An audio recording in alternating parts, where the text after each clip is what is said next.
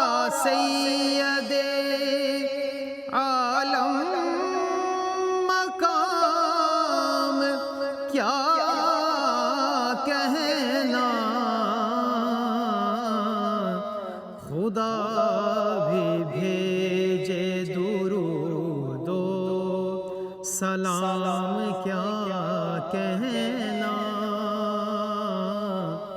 खुदा भी भेजे दुरूदो सलाम क्या कहना, तुम्हारा सैयदे तेरे इशारे पे सूरज गुरूब हो न सका, तेरे इशारे पे सूरज गुरूब हो न सका, फलक पे शक हुआ माहे तमाम क्या कहना, फलक पे शक हुआ माहे तमाम क्या कहना, जो आया दर पे तेरे बामुराद ही लौटा, जो आया दर पे तेरे बामुराद ही लौटा, रसूल पाक तेरा फैज़ आम क्या कहना, रसूल पाक तेरा फैज़ आम क्या कहना, भड़क उठी तेरी उल्फत की आग, जिस दिल में भड़क उठी तेरी उल्फत की आग, जिस दिल में है उस पे नारे जहन्नुम हराम क्या कहना, है उस पे नारे जहन्नुम हराम क्या कहना, दिले रियाज की ये आरज़ू भी हो पूरी, दिले रियाज की ये आरज़ू भी हो पूरी, बना लो इसको भी अपना गुलाम क्या कहना, बना लो इसको भी अपना गुलाम क्या कहना, तुम्हारा सैयदे आलम मकाम क्या कहना,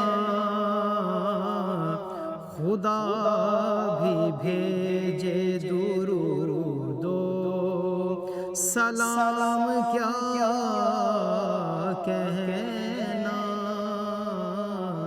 तुम्हारा सैयदे। सुभान अल्लाह। इसी के साथ हम बढ़ते हैं, आपको तारुफ कराते हैं अपने पैनल का। हमारे साथ मौजूद हैं मुफ्ती एहसानुल हक हज़ारवी साहब, हमारे मेंटोर हसन बुखारी साहब। यहाँ पर मेरी बात जानब हमारे नए मेहमान मौजूद हैं, इनका नाम है डॉक्टर हाफिज़ मोहम्मद ज़हीर साहब, आपको बहुत ज़्यादा खुश आमदीद। और हमारे स्कॉलर मतीउर रहमान सर। उम्मीद करती हूँ कि आप सब लोग खैरियत से होंगे। गुफ्तगू का आगाज़ करता हूँ मुफ्ती साहब आपकी तरफ से, लेकिन सबसे पहले मैं बताना चाहूँगा डॉक्टर साहब हमारे साथ मौजूद हैं। डॉक्टर साहब बहुत शुक्रिया आपके वक्त के लिए। डॉक्टर साहब मुंसलिक हैं फैसल मस्जिद इस्लामाबाद से। इसके अलावा डॉक्टर साहब हदीस, उसूलुद्दीन और Islamic studies Islamic international university के साथ वाबस्ता हैं और तालीम की भी निस्बत रखते हैं और बच्चों को शुरू से इनका जो बेसिक रहा है वो टीचिंग ही रहा है और आज हम इनसे भी जानने की कोशिश करेंगे। डॉक्टर साहब बहुत बहुत शुक्रिया। मुफ्ती साहब, हमने पहले भी जिक्र किया अपने मुख्तलिफ प्रोग्राम्स में भी, लेकिन आखिरी अशरे में और शुरू में ही ये प्रोग्राम करने का मकसद ये है कि ये बताया जाए कि एक मुत्तकी इंसान कौन होता है, उसकी क्या खसूसियात हैं और कुरान और हदीस में ज़रा तक़वा पर रोशनी डालें। बिस्मिल्लाहिर्रहमानिर्रहीम नहमदुहु व नुसल्ली अला रसूलिहिल करीम इन्न अक्रमकुम इंदल्लाहि अत्क़ाकुम सदक़ल्लाहुल अज़ीम। तक़वा कुरान करीम का वो अहम और बुनियादी मज़मून है जिसमें कुरान करीम में 20 आयात मुबारक मौजूद हैं और मुख्तलिफ़ उन्वानात से तक़वा के बारे में अल्लाह तबारक व तआला ने हिदायत हमें अता फ़रमाई है। सबसे पहले सूरह बकरा शुरू होती है तो वहीं अल्लाह ताला का इरशाद मौजूद है, अलिफ लाम मीम ज़ालिकल किताबु ला रैब फ़ीह हुदल लिल मुत्तक़ीन।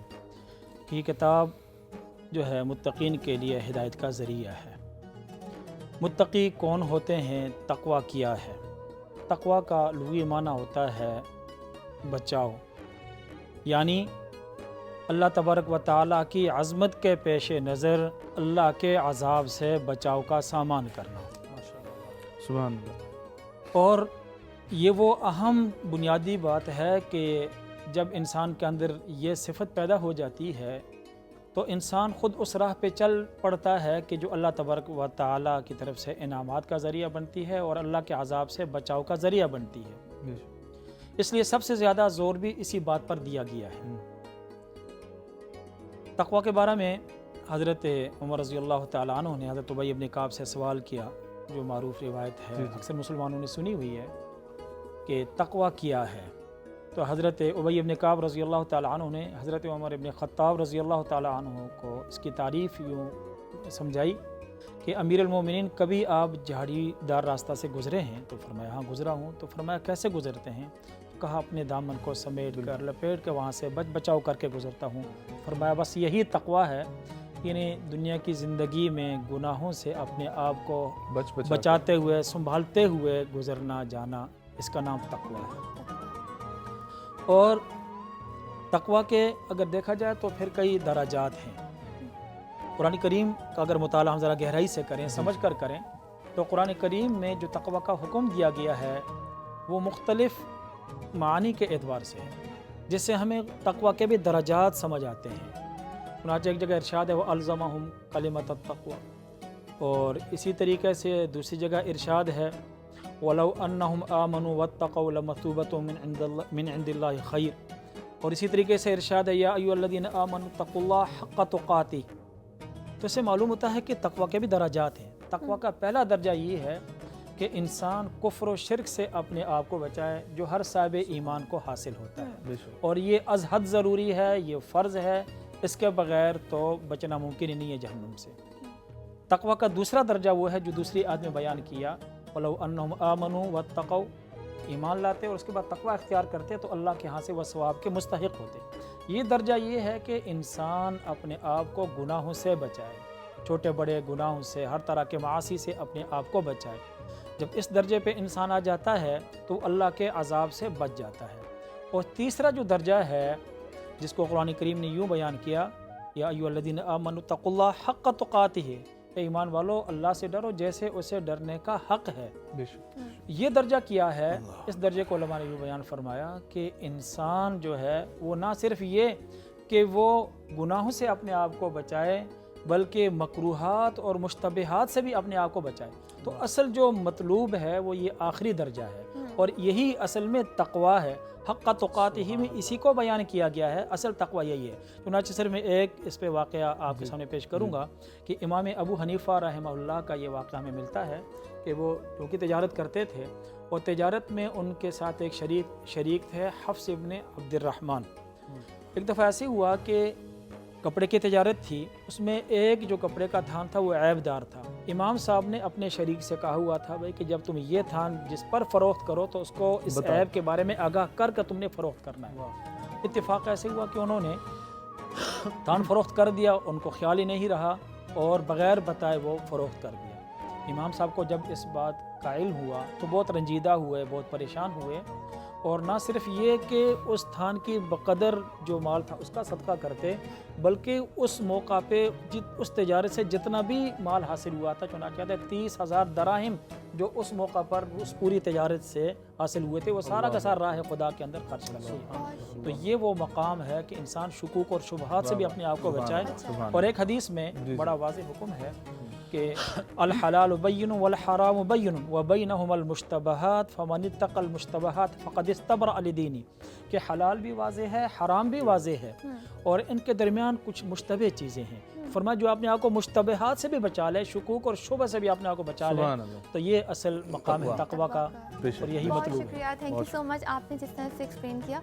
हसन सर, जिस तरह से इन्होंने दर्जात बताए, मैं आपसे जानना चाहूँगी कि औसाफ क्या है तक़वा के जो इंसान के अंदर पैदा होते हैं और इंसान कैसे अपने अंदर तक़वा डेवलप कर सके। इसमें अरीज एक बड़ी बुनियादी सी बात, खूबसूरत बात है, वो ये कि क़िबला मुफ्ती साहब ने भी तक़वे की कुछ बात फरमाई और ये भी बहस का चलते ही रहेगा। जो तक़वा का जो मादा लफ्ज़ का, क्योंकि अरबिक में एक असल होती है, वो उसका है के, काफ नुक्ता ने के। आपने कैसे सुना होगा वकीना अज़ाब अन्नार, के का मतलब है बचाना, तहफ़्फ़ुज़ देना। कि वही बात है कि मुफ्ती साहब अली के अपने आप को बचा के रखना और उस चीज़ से जो कि मुमाने है, ममनू है, मुतशब्बिह, वो इस तरह से है। और ये करता क्या है हमारे साथ जी? एक तो अमाल की कबूलियत की शर्त कुरान पाक में इन्नमल अमाल बिन्नियात है, और कुरान पाक के हम सिर्फ मुत्तकियों के अमाल, इन्नमा यतक़ब्बलुल्लाहु मिनल मुत्तक़ीन, हम सिर्फ मुत्तकियों के अमाल कबूल करते हैं। इसका मतलब ये है कि आप चाहे कितना ही कुछ इबादत मामलात, क्योंकि अमाल है ही वही करते ही वो जो कि मुसलमान होगा, तो हम चाहे किस कदर नमाज रोज़ा का इन तमाम मामलात का किस कदर ही एहतमाम क्यों ना करें, लेकिन अगर अपने आप को आपने मुत्तकीन की सफ़ में ना रखा तो आपके अमाल कबूलियत की शर्त नहीं पाएंगे। ये बड़ी बेसिक, और इस पे शर्त रख दी खुदा, बेशक इन्नमा कलमा हसर, इसके अलावा तो है ही नहीं कि हम मुत्तकीन के अमाल कबूल करते हैं। इसका मतलब जो गैर मुत्तकी लोग हैं वो अपनी अमाल की कबूलियत की उम्मीद भी ना रखें। और वही बात है कि जब आप कहीं आग लगी हुई होती है, कॉमन हिस्सी मिसाल दे रहा हूँ, तो आप पहले जहाँ पेट्रोल है या जहाँ से वो शॉर्ट सर्किट हुआ, पहले उसका सोर्स बंद करते हैं। उस सोर्स को बंद किए बगैर आपकी फायर फाइटिंग की जितनी भी एफर्ट्स हैं वो ज़ाया चली जाएंगी। तो अगर अगर आप अपने आप को बुराइयों से नहीं बचा रहे, तो हम उस सोर्स को ख़त्म नहीं कर पा रहे जो कि हमें खुदा से करीब करता है, हमें वो जो खुदा से दूर करता है। तो वो और साथ साथ बेशक अमाल किए जाएँ, तो जब तक, तो हमारी वही बात है मिसाल के, बेशक जितना पानी फेंकते रहे, जब तक सोर्स ऑफ फायर को हम बंद ना कर दें, तो तकवा उस सोर्स ऑफ फायर को बंद करता है। दूसरी बड़ी खूबसूरत बात तकवा के हवाले से सूरह इनफाल में गालिबन ऐ ईमान वालों तकवा करो, तकवा इख्तियार करो, ताकि अल्लाह तुम्हारे लिए, हाफिज़ साहब इस पर आप ज़्यादा आपको, ताकि अल्लाह आपके लिए फुरकान यजअलकुम फुरकान, अल्लाह आपके लिए फुरकान करार दे। फुरकान के बारे में उलमा और तफसीर ये कहती हैं कि फ़ुरकान कुरान दो उसकी है, एक तो कुरान का वो हिस्सा जो कि हक़ और बातिल को मुमय्यज़ कर दे, या हिदायत, वो ऐसी हिदायत जो हक़ को बातिल से जुदा कर दे, उसको फ़ुरकान कहते हैं। तो इसका मतलब ये है कि अगर आप तकवा इख्तियार करेंगे तो आप में अल्लाह ताला ये बरकत, तौफीक, सलाहियत या उसके करम से आपके अंदर ये वस्फ़ आ जाएगा कि आप हक़ को बातिल से जुदा कर सके। बड़ी खूबसूरत बात है। और मैं जब कुछ अर्से पहले मेरी निगाह में, तो मैं ऐसा कहता है आप उससे लुत्फ़ लेते हैं या एक कैफ़ की सुरूर में आ जाते हैं। इसका मतलब ये है कि अगर आपका पेट माले हराम से बचा हुआ है, भरा हुआ है, या आप मुत्तकी नहीं है, या वो तमाम काम अंजाम दे रहे हैं, कभी भी आप हक़ को बातिल से जुदा ना कर पाएंगे। सही बात, सही बात। और ये हक़ को बातिल से जुदा ही जो है वो सरात की या निजात की एक हतमी कुंजी है। आपने नोट किया कि आप बड़ी एक कॉमन सी बात है कि जिस तरह हम अपने मुल्क में, मुआशरे में देखते हैं, लोग सही फैसलों पे क्यों नहीं पहुंच पाते, लोग अपनी वो बेशक ज़िंदगी के कारोबारी फैसले हों या किसी सियासी पार्टियों से जमातों से वाबस्तगी हो, क्यों सही तौर पे डिसाइड नहीं कर पाते कि मुझे कहाँ किस पे जाना है? बिकॉज उनके साथ ज़िंदगी में उनके साथ हराम की मिलावट बहुत कसरत से हो चुकी है। तो तकवा का दूसरा बड़ा जो पहलू वो ये करेगा कि वो आपको अल्लाह ताला जो मुत्तकी होगा उसके लिए अल्लाह ताला करार देगा कि वो हराम से हलाल को या झूठ से हक को बातिल से मुमय्यज़ कर सके। और शायद आयत का अगला हिस्सा है कि वो आपकी बुराइयों को भी ख़त्म कर देगा और आपकी मग़फ़िरत भी फरमा देगा। बहुत शुक्रिया। सर। बढ़ना है हमें जी, एक वक्फे की जानिब कहीं मत जाइएगा, हमारे साथ रहें।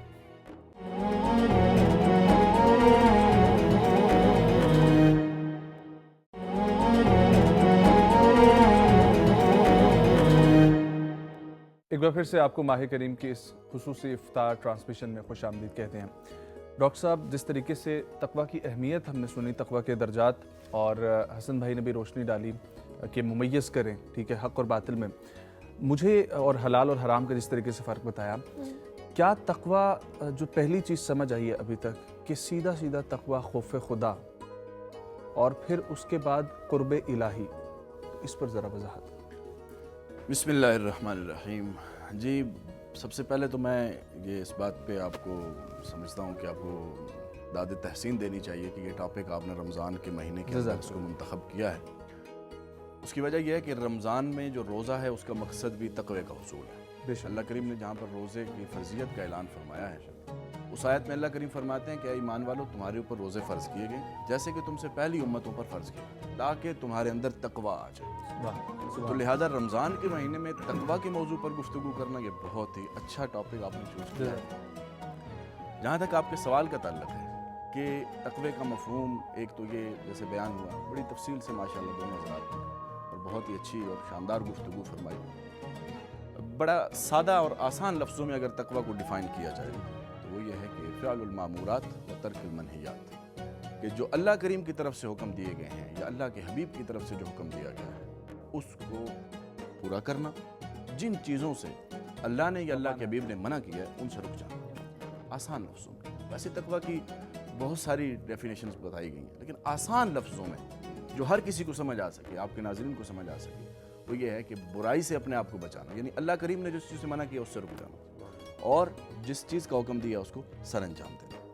और फिर अगली बात कि कुरान करीम की इब्तिदा की जो पहली सूरत है, सूरह फातिहा के बाद सूरह बकरा, उसकी इब्तिदा की आयात में अल्लाह रब्बुल इज़्ज़त ने ये बता दिया कि ये किताब हिदायत भी उन्हीं को मिलेगी इसके ज़रिए से जिनके अंदर तक़वा हो। यानी ये किताब हिदायत, और हिदायत के मफहूम में ये डिटेल आती है, मुफस्सिरीन ने लिखा है कि कुरान तो हर किसी के लिए हिदायत है, हुदल्लिन्नास है, सबके लिए हिदायत है, लेकिन यहाँ मुत्तकीन के ज़रिए, मुत्तकीन के लिए हिदायत का तज़किरा शुरू में क्यों फरमाया?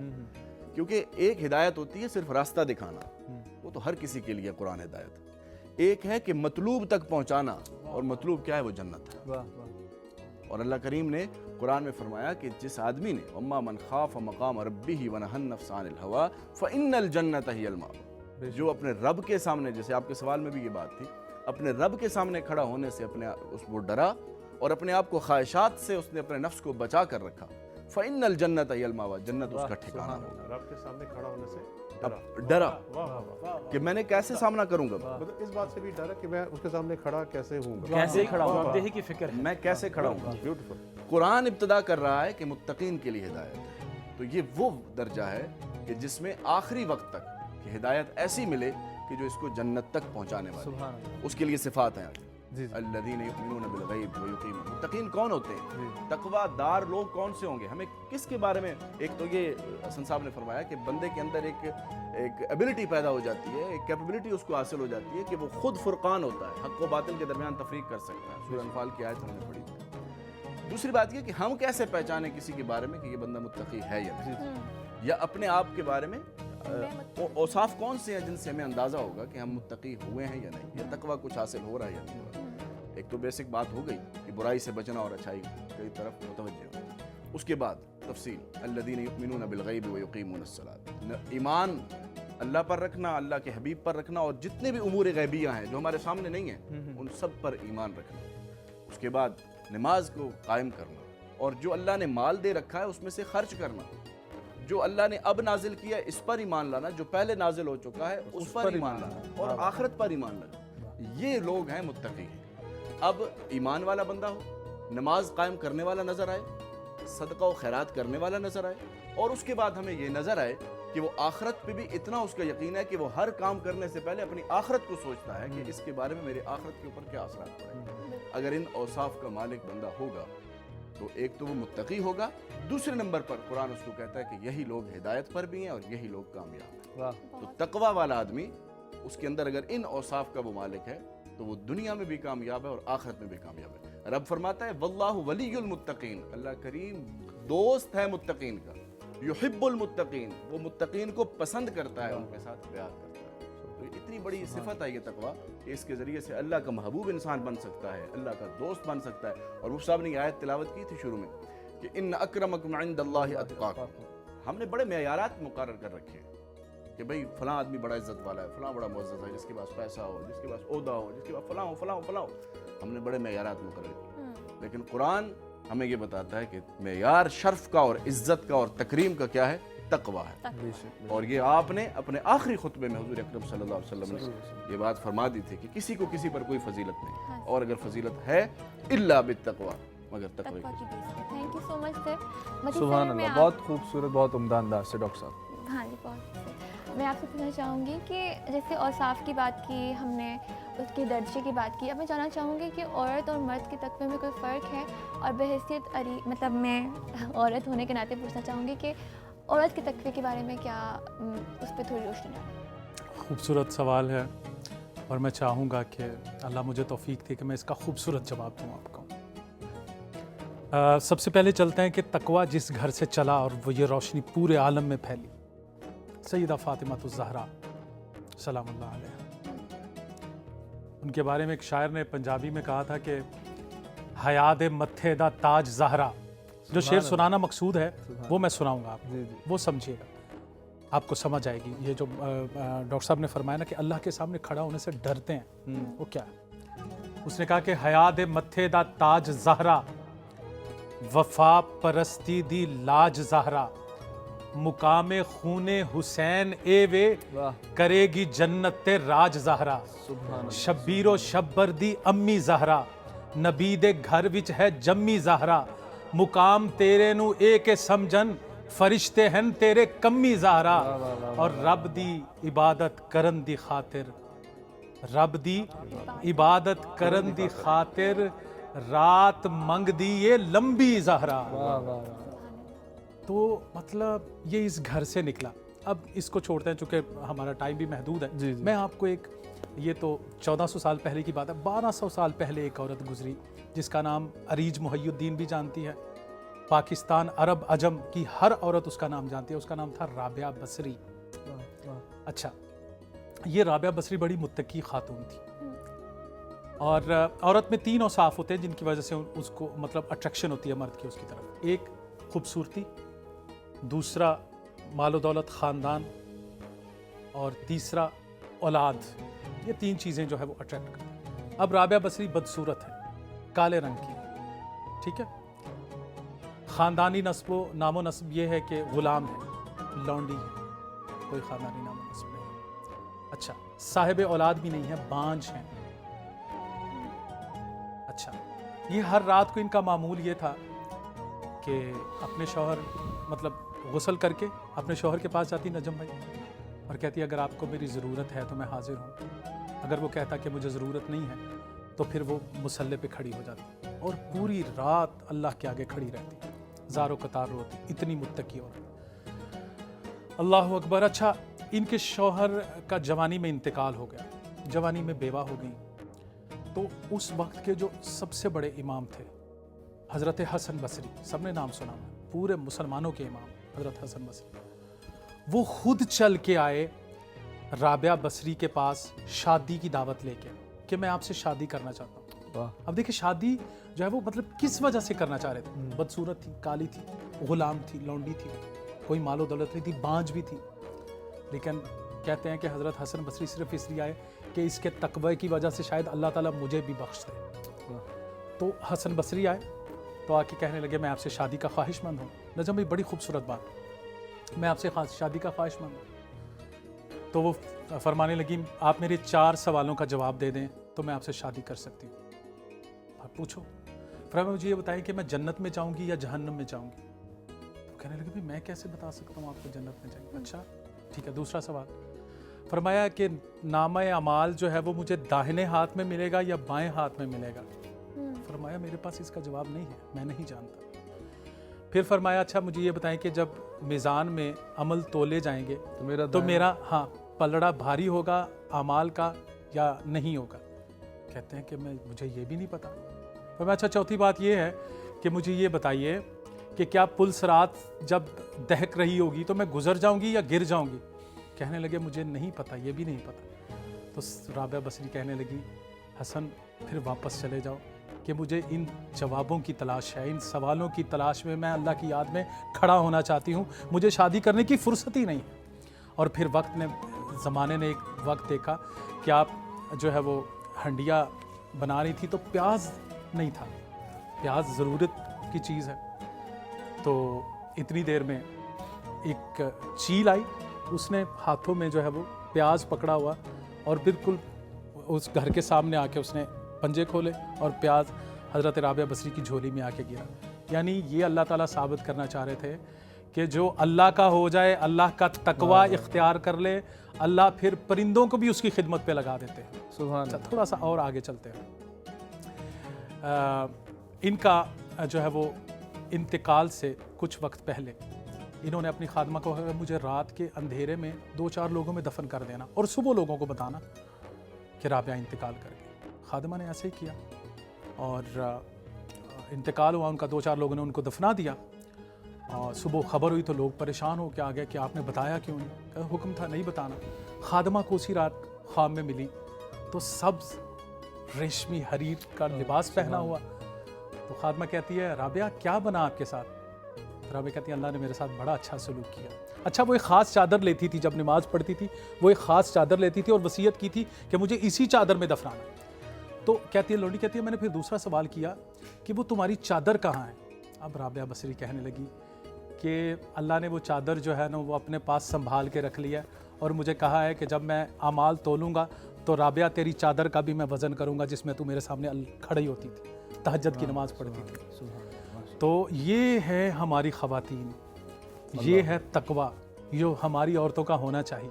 क्या बात है। सैयदा फातिमा तो ज़हरा से लेकर ये मतलब देखिए वक्त ज़माने गुजर गए उनको गुजरे हुए, लेकिन आज भी हमारे दिलों में उनकी मोहब्बत, उनकी यादें, उनकी बातें ताज़ा है। वाह, सुभान अल्लाह, सुभान अल्लाह। मुफ्ती साहब ज़रा इस पर रोशनी फरमाइएगा कि जिस तरीके से डॉक्टर साहब ने भी फरमाया कि अल्लाह के यहाँ सबसे मुअज़्ज़ज़ लोग वो हैं, सबसे करीब वो हैं जो मुत्तक़ीन हैं और उन्हीं को जन्नत में जाना है। अब कुछ ऐसे भी हमारे करीब लोग हैं जो इस बात को समझकर नाज करने लग जाते हैं और अपने आप को जो है गुरूर और तकब्बुर में ले जाते हैं कि अपने नमाज और रोज़े पे जिन लोगों को ये फ़ख्र है, ज़रा उन लोगों के बारे में भी रोशनी।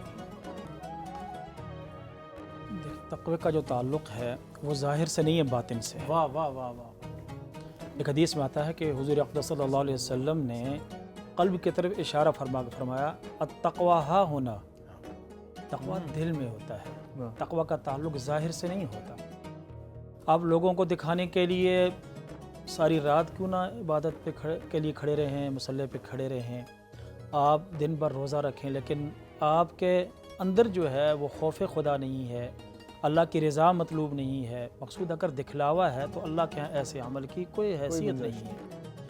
इसीलिए हमारे बाज़ असाज़ा कराम को हमने देखा कि वो इस चीज़ पे बहुत ज़्यादा ज़ोर देते थे कि भाई मौलवी साहब, अल्लाह ने तुम्हारे जुब्बे कुब्बों को नहीं देखना कि ज़ाहरी हुलिये को, ज़ाहरी तौर पर आप अपने आप को लोगों के सामने दीनदार ज़ाहिर करें, अपने आप को दीनदार जितलाएँ, ये असल नहीं है। असल ये है कि दिल के अंदर खौफ खुदा हो, दिल के अंदर खशियत हो, और जब दिल के अंदर खशियत होती है तो फिर दिल में इखलास भी पैदा होता है, फिर अल्लाह के हुजूर पेशी का खौफ भी होता है। जैसे डॉक्टर साहब ने भी आयत करीमा पढ़ी, अम्मा मन खाफ मकाम रब्बिही व नहन नफ्स अनिल हवा, कि जिनको अल्लाह के हुजूर जो है जवाबदेही का एहसास हो जाता है, फ़िक्र होती है, तो फिर वो ख्वाहिशात से, गुनाहों से अपने आप को बचाते हैं, और फिर ऐसे लोगों के लिए जन्नत है। तो इसलिए जो कामयाबी का दारो मदार है वो इखलास पर है, तक़वा पर है, और तकवा ही की बुनियाद पर आमाल का जो बदला है, जज़ा और सज़ा है, सिर्फ ज़ाहिरी आमाल जो तकवा से खाली हों और जिनमें लिल्लाहियत ना हो, जिनके अंदर इखलास ना हो, अल्लाह के यहाँ ऐसे अमाल की कोई हैसियत नहीं। बहुत शुक्रिया। यहाँ पर लेंगे एक छोटा सा वक्फा, कहीं जाइएगा मत, देखते रहिए माह करीम इफ्तार ट्रांसमिशन।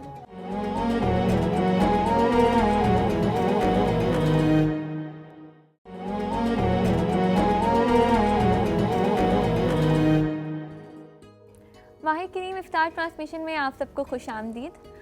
मैं जानना चाहूँगी हसन सर आपसे कि कहा जाता है कि तकवा की सिर्फ अगर दिल में हो तो दुनियावी मामलात भी संवर जाते हैं, इस पर थोड़ी सी इसकी वजाहत कर ये दें। बड़ी खूबसूरत बात है, बल्कि मुफ्ती साहब ने कहा लिल्लाहियत, बड़ा खूबसूरत जुमला है, मैं उससे लुत्फ़ ले रहा था कि जब आपके सारे काम अल्लाह के लिए हो जाते हैं। इसके पर आपके सवाल के तरफ मैं अगले जुमले मुझे वो बात याद आई, उस पर वाजिब हो जाता है उस बात को बयान करना कि अल्लाह सरकार फरमाते हैं कि जब कोई शख्स किसी शख्स की दोस्ती अल्लाह के लिए हो जाती है और उसकी दुश्मनी अल्लाह की, तो उसका ईमान कामिल हो जाता है। कामिल ईमान के अलामत है। तो लाहियत वाली बात बड़ी खूबसूरत है। तो जब फरमा कि जो आप दिल में तकवा हो तो दुनियावी मामलात, इसके बारे में सूरह तलाक में गालिबन है, हुमायतल्ला यजअल लहु मखरजन, ऐसी बात के मतलब ठीक है। और उसको वहाँ से रिस्क अता, मतलब मैं तर्जुमा कर दूँ कि जब कोई शख्स तकवा इख्तियार करता है तो उसके लिए अल्लाह ताला कुशादगी फरमाता है। मामलात से, मसाइल से निकालना, ये जो मखरजन का लफ्ज़ है यहीं से है कि हर तरह की परेशानी तकलीफ़ से उसको निकाल बाहर करना, ये लफ्ज़ है। और उसको वहाँ से रिस्क अता फरमाता है जहाँ से उसको गुमान भी नहीं होता।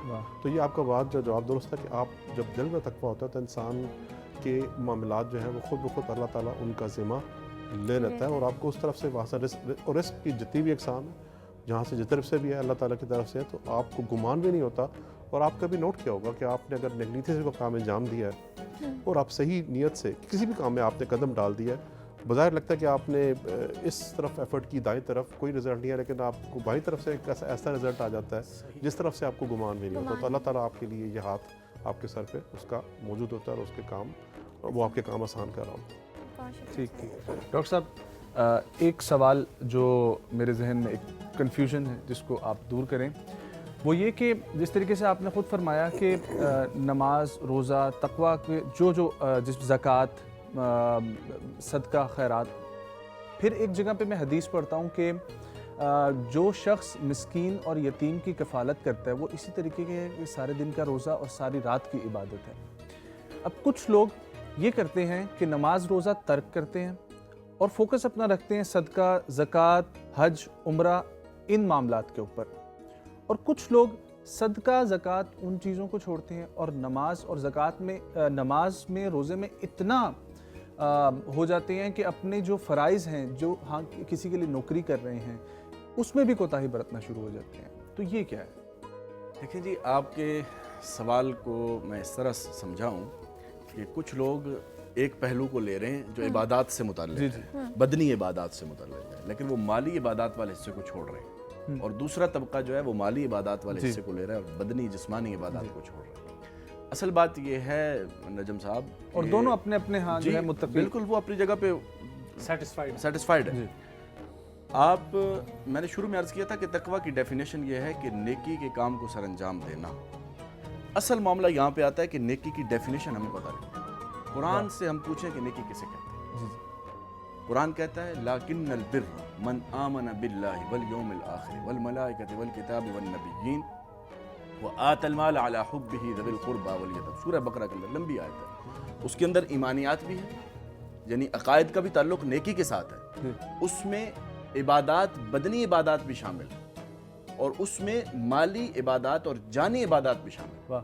मसला ये है कि जिस वक्त आपके जहन में नेकी का कंसेप्ट क्लियर नहीं है, आप एक चीज को पकड़ के नेकी समझ के बैठे हैं, नो डाउट कि वो नेकी है, लेकिन वो नेकी का एक जुज है, कामिल नेकी नहीं है। कुरान इस तरह आयत को शुरू करता है कि लैसल बिर्र, नेकी ऐसे नहीं जैसे तुमने समझी।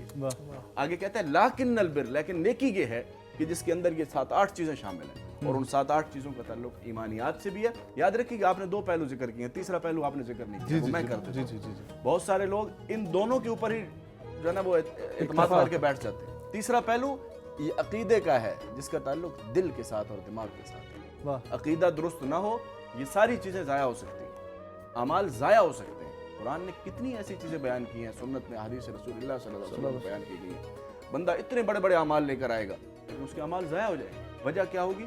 उसका अकीदा दुरुस्त नहीं है। और कुरान जहाँ भी उखरवी निजात की बात करता है जी जी और अमाल सालिहा की बात करता है तो उसमें एक शर्त लगाता है, वहुवा मुमिनुन मन आमिल मिनकुम सालिहम मिन ज़करिन औ उनसा वहुवा मुमिनुन। ईमान बुनियादी शर्त है। दोनों तरह की नेकियों की कबूलियत की बुनियादी शर्त ईमान है। ईमान, उसके बाद दोनों तरह की नेकियों को सरअंजाम देना। और अगर एक बंदा ऐसा है जो माली तौर पर कमज़ोर है तो इससे तो खैर शरीयत ने मुतालबा भी नहीं किया। कुरान कहता है ला युकल्लिफुल्लाहु नफ्सन इल्ला वुसअहा। इंसान उसी कदर मुकल्लफ है जिस कदर उसको वसअत दी गई है। एक आदमी के अंदर माली इस्तिताअत नहीं है तो कोई बात नहीं, लेकिन वो क्या करे, वो अपने आप को इस मामले में समझे कि जब भी मुझे तौफीक मिलेगी। और इसके ऊपर एक हदीस है, सहाबा किराम का वो तबका जो गुरबा थे वो एक दफ़ा हुजूर की खिदमत में हाजिर हुए। या रसूलल्लाह सल्लल्लाहु अलैहि वसल्लम, हम नमाज़ पढ़ते हैं, हमारे अमीर दोस्त भी नमाज़ पढ़ते हैं जो साहिब सरबत है, हम रोज़ा रखते हैं, हम जिहाद करते हैं, वो हमसे ज़्यादा माल जब खर्च करते हैं तो हमसे आगे बढ़ जाते हैं, हम क्या करें? तो रसूलुल्लाह सल्लल्लाहु अलैहि वसल्लम कुछ इबादत बताएं, कुछ तस्बीहात बताएं, तुम ये पढ़ लिया करो, तुम ये करो। अच्छा, कुछ अरसे के बाद वो लोग दोबारा हाजिर हुए, या रसूलल्लाह जो हम आपने हमें बताया था वो काम वो भी कर रहे हैं। अल्लाह अकबर। तो हुजूर ने फिर फरमाया ज़ालिका फ़ज़लुल्लाह युअतीहि मन यशा, ये अल्लाह का फजल है जिसे देते हैं। तो इसमें कोई शक नहीं है कि ये दोनों ही नेकियां हैं। असल मामला नजम साहब वहां पे आता है जब एक आदमी एक चीज पर इंसिस्ट करना शुरू कर देता है कि ये ही नेकी है। मसला इस ही और भी का है। असल में वो भी नेकी होता है, वो ही नेकी नहीं होता। ईमान का दारोमदार जी, हम ये कह रहे होते हैं जो बंदा इस पे इंसिस्ट कर रहा है कि मैं चूंकि नवाफिल ज्यादा पढ़ रहा हूँ, रातों का क़याम ज्यादा कर रहा हूँ, बस यही नेकी है। और दूसरा ये समझ रहा है कि मैं अल्लाह के रास्ते में खर्च कर रहा हूँ, गरीबों को खाना खिला रहा हूँ, ये ही नेकी है। हालांकि ये दोनों नेकियां हैं, ये भी नेकी है, वो भी नेकी है। और इन दोनों के मजमुए को अगर ईमान के साथ जमा कर दिया जाएगा तो वो अल्लाह क्या काबिल है। सुभान अल्लाह, सुभान अल्लाह। बहुत शुक्रिया डॉक्टर साहब, जज़ाकल्लाह। मती भाई, वक्त बिल्कुल करीब है तो तौहीद के हवाले से कलाम की फरमाइश है। बिस्मिल्लाह। समात फरमाइएगा। जी, पीर नसीरुद्दीन नसीर रहमतुल्लाह अपना अकीदा लिखते हैं, किससे मांगे कहाँ जाए, किससे कहें, और दुनिया में हाजत रवा कौन है। सबका दाता है तू, सबको देता है तू, तेरे बंदों का तेरे सिवा कौन है। आज चूंकि नजम में ताक रात है तो व्यूअर से भी गुजारिश है कि मांगे उससे, क्योंकि वही देने वाला है। दुआ कमाल का, इलाही व रब्बी मन ली गैरक, मेरे तेरे अलावा मेरा है कौन, तेरे अलावा मेरा है कौन। तो इसीलिए कह रहा हूँ कि किससे मांगे कहाँ जाए, किससे कहें, और दुनिया में हाजत रवा कौन है। सबका दाता है तू, सबको देता है तू,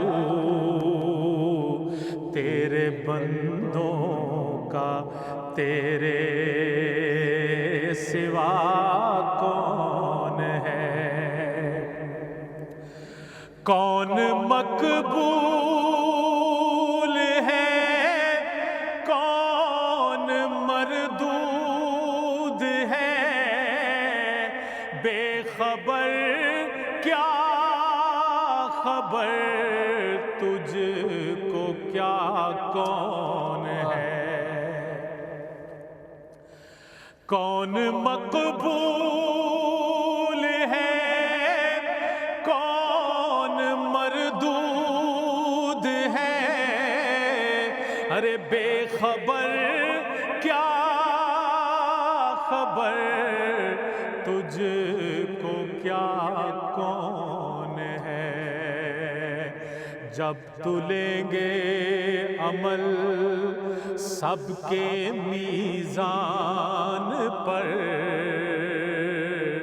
तब खुलेगा कि खोटा खरा कौन है। जब तुलेंगे अमल सबके मीज़ान पर, तब खुलेगा कि खोटा खरा कौन है। और अंबिया औलिया अहले बैते नबी ताबईनो सहाबा पे जब आ बनी, जब इन पे मुश्किल वक्त आया तो इन्होंने क्या किया? अंबिया औलिया अहले बैते नबी ताबईनो सहाबा पे जब आ बनी, तो गिर के सजदे में सबने यही अर्ज की, तू नहीं है तो मुश्किल कुशा कौन है। गिर के सजदे में सबने यही अर्ज की, तू नहीं है तो मुश्किल कुशा कौन है। सबका दाता है तू, सबको देता है तू, तेरे बंदों का तेरे सिवा कौन है।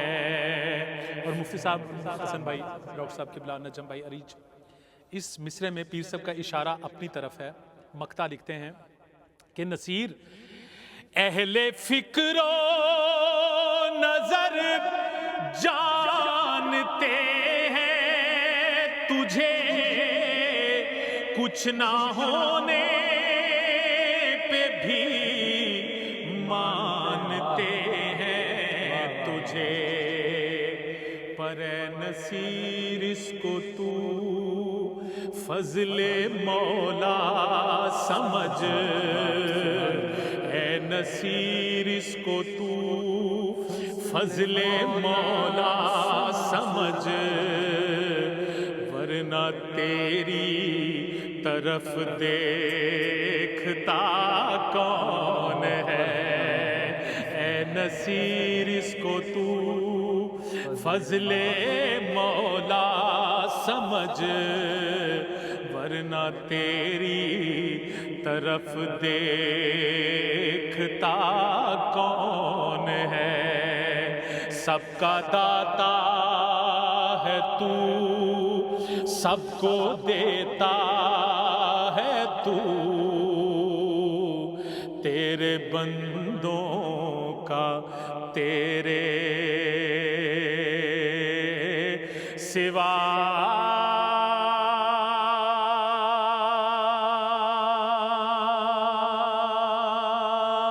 कौन है।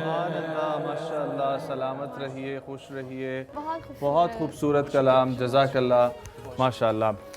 बढ़ते हैं अगले सेगमेंट की तरफ। बिल्कुल, कहीं जाएगा मत, देखते रहिए माही करीम इफ्तार ट्रांसमिशन।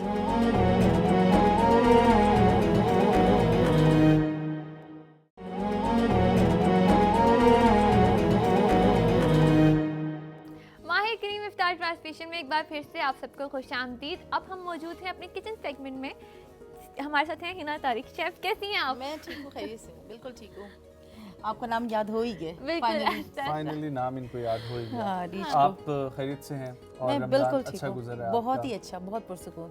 इफ्तार तो यहाँ पर होती है, आप ये बताएं कि यहाँ से जाने के बाद घर पर भी कोई फरमाइशें होती होंगी बच्चों की? बिल्कुल, क्योंकि अगले दिन लंच बॉक्स डे होता है ना स्कूल में, Yes, स्कूल तो तो फिर खुले मेरी हुए हैं बेटियां और- कहती हैं जो आपने बनाया है ना शो में वही बनाना है सुबह। हाँ, और वो ये भी देखते होंगे कि कितनी जल्दी जल्दी जो है ना बना लेती है बना मामा, तो लेती हैं। इसलिए ये आपके बच्चों को बहुत फायदा होगा। ये बहुत फायदा और ये मैं उनमें भी ट्रांसफर कर रही हूँ। वाह, वेरी गुड। मैं ये कहती बहुत हूँ अच्छी सीखो बात ये साथ साथ ताकि तुम लोगों को आदत हो जाए। बिल्कुल ऐसा ही। बचपन से जो आदत हो जाए ना वो बड़े होते रहती है। बिल्कुल बिल्कुल बिल्कुल। बिल्कुल, फिर बड़े होके आसानी बहुत से आप मुश्किल उसको है। अडेप्ट करते रहते हैं नई नई हाँ। चीज़ के साथ ना तो अपने जाहिर है करते बचपन से जो चीज़ जो बीज बोया जाए और उसको फिर साथ साथ पानी डाला जाए और ख्याल रखा जाए तो वो बड़े होकर एक फलदार जो है वो दरख्त बनता अब है। मेरी बड़ी बेटी है वो बहुत वो चीज़ों मेरी हेल्प कर देती है। अगर मैं घर पे नहीं हूँ तो वो अपनी दोनों छोटी बहनों को सैंडविचेस बना देगी। चीज़ एंड टमाटो सैंडविच तो हमारे घर में बस चुटकी में बनता है। बस यूं बनता है। ऐसे वो लगाती है बटर और ऑरिगानो, उसको सब पता है कि उसे कैसे कैसे उसको बनाना है, तो फटाफट से बना लेती है। माशाल्लाह। और इसके अलावा अगर कुछ और दिल चाह रहा कुछ मजीद इनोवेशन करने का, क्योंकि चीज़ें मैं प्रेप तो करके बीच में रखती हूँ। फ्लेवर्स ऐड हो जाते हैं। हाँ, चीज़ें प्रेप करके रखती हूँ तो वो फिर कुछ ना कुछ लगा लेते हैं अपने लिए चलें, हिसाब ये से। बहुत अच्छी बहुत बात है। खूबसूरत। आज हम लोग क्या करेंगे? आज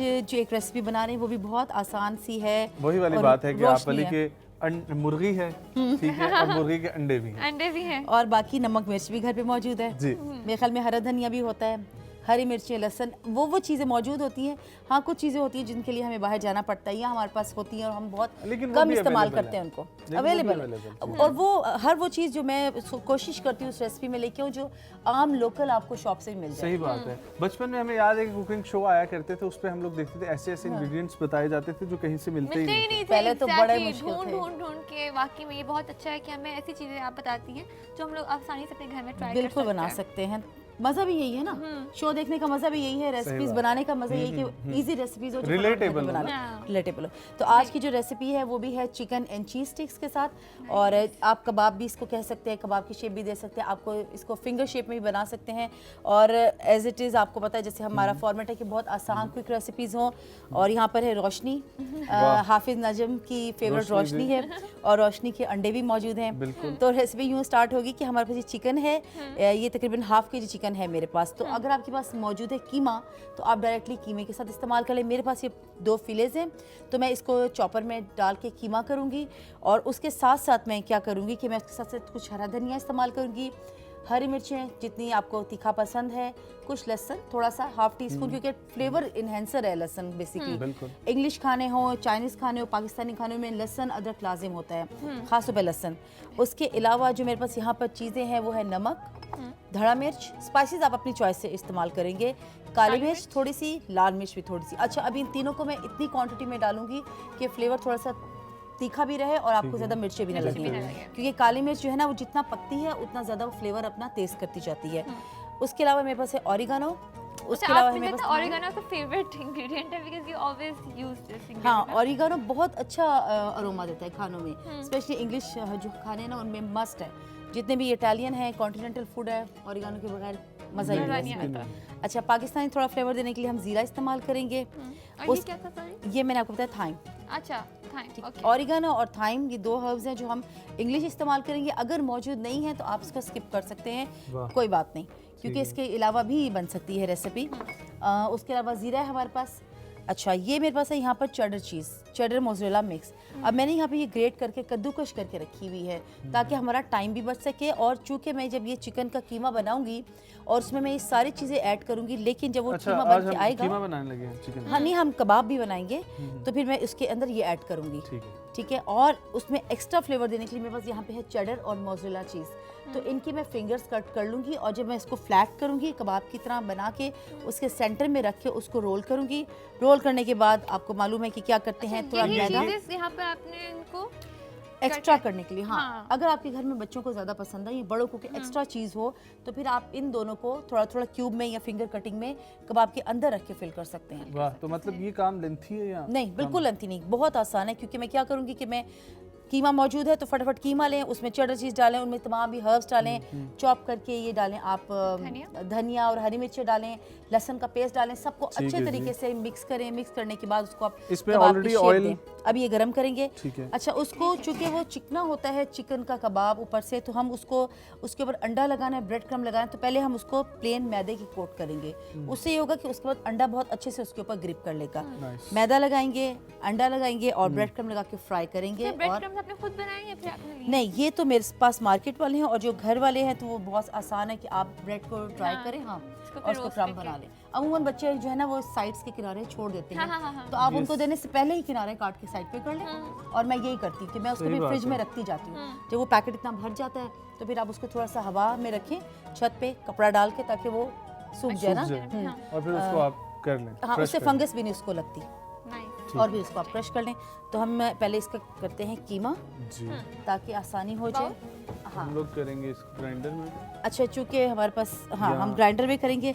आपके पास कीमा मशीन है, आप मशीन के साथ कर लें। हमारे पास यहाँ पे है कीमा मशीन, हम उसी के साथ करेंगे। ठीक ठीक। रेसिपी लेंथी नहीं है, अगर आपके पास कीमा बना हुआ है तो आप सब कुछ चॉप करके इसमें इस्तेमाल कर लें, बहुत इजी और फटाफट बन जाएगा। जी। नहीं, हम अरेज ये चॉपर अरे, भी ले लेते मुझे हैं। लग रहा है कि आपका दिल कर रहा है करने को, तो प्लीज आप कर सकती हैं। नहीं, ये खतरनाक काम नहीं करना, नाइफ बहुत तेज है। इम्पोर्टेंट है कि आप अपने उंगलियों को भी बचाएं और फिर स्पीड के साथ करें। मैं वही आपकी चीज़, ये ऐसे प्रैक्टिस से आता जी, जी, है जी। How to use knife properly. जो आजकल आप कर रही हैं ना, मैं सोचती हूँ जब आंटी भी बहुत knife- खुश होती होंगी देख के तुम दोनों के टेलीविजन पे कि मेरे बच्चे कितना कितना काम कुछ कर सीख रहे रहे हैं, हैं। सीख रहे अच्छा, हैं। मैं जब भी नाइफ यूज करती हूँ ना, मुझे लाजमी कहना कि कट लग जाता है। कोई बात नहीं, वाह, तो आप नाइफ के अल्टरनेट्स कुछ हैं जी? छुरी इस्तेमाल कर लें बस। नाइफ का ऑल्टरनेटिव छुरी बड़े है, वाला वो कसाईयों वाला जो होता है ना, चॉपर। ठीक है, आप उसकी तरफ जाया करें। हाँ, ताकि एक ही दफ़ा हाथ प्रॉपर कटे। अल्लाह ना करे तो अस्तगफार। वो मशवरा आपके को-होस्ट ऐसे ही दे रहे हैं ना। अच्छा, ये मैंने इसमें डाल दिया है हरा धनिया, हरी मिर्चें, लहसुन और थोड़ा सा ओरिगानो हम इस्तेमाल करते हैं। थाइम, टाइम थोड़ा सा हमें थाइम, मसालों के नाम याद जीरा, होते हैं। हाँ, ज़रा याद मिर्च, रखने भी चाहिए। थोड़ा सा जीरा, जीरा, हस्बे जायका, सुर्ख मिर्च, थोड़ी सी सूख मिर्च, ब्लैक पेपर, बिल्कुल, काली मिर्च, ये और धड़ा मिर्च, धड़ा हरा मिर्च भी मिर्च। दें। वाह, और ये बस नमक हमारे रह गया, पास, हम थोड़ा सा स्पाइसी बनाएंगे ना, और ये नमक, और ये नमक है, और फिर ये सब फ्री होगी, ये आपको नहीं चाहिए ये हम चीज़ें, साइड पे कर देंगे। ये हमने साइड अच्छा, अब नमक थोड़ा सा हाथ रोक के, क्योंकि चीज़ के अंदर भी नमक मौजूद होता है, ओके। तो ऐसा ना हो कि आप नमक बहुत ज़्यादा इस्तेमाल कर लें और फिर वो बहुत ज़्यादा नमकीन हो जाए। तो बस इसको हम ग्राइंड कर लेते हैं ताकि इसका प्रॉपर एक कीमा तैयार हो जाए।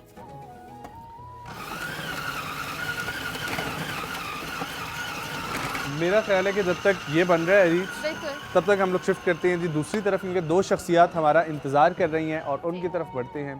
और दो जो शख्सियत हमारे साथ मौजूद होती हैं, कभी हमारी इनसे दोस्ती होती है, लेकिन आज भी इनका टॉपिक बहुत मज़े का है। तो आइए चलते हैं, गपशप करते हैं। हमारे साथ मौजूद हैं शिहान आकाश और डॉक्टर कशफ हुसैन साहिबा। कैसे हैं आप? बहुत शुक्रिया जी आप दोनों का।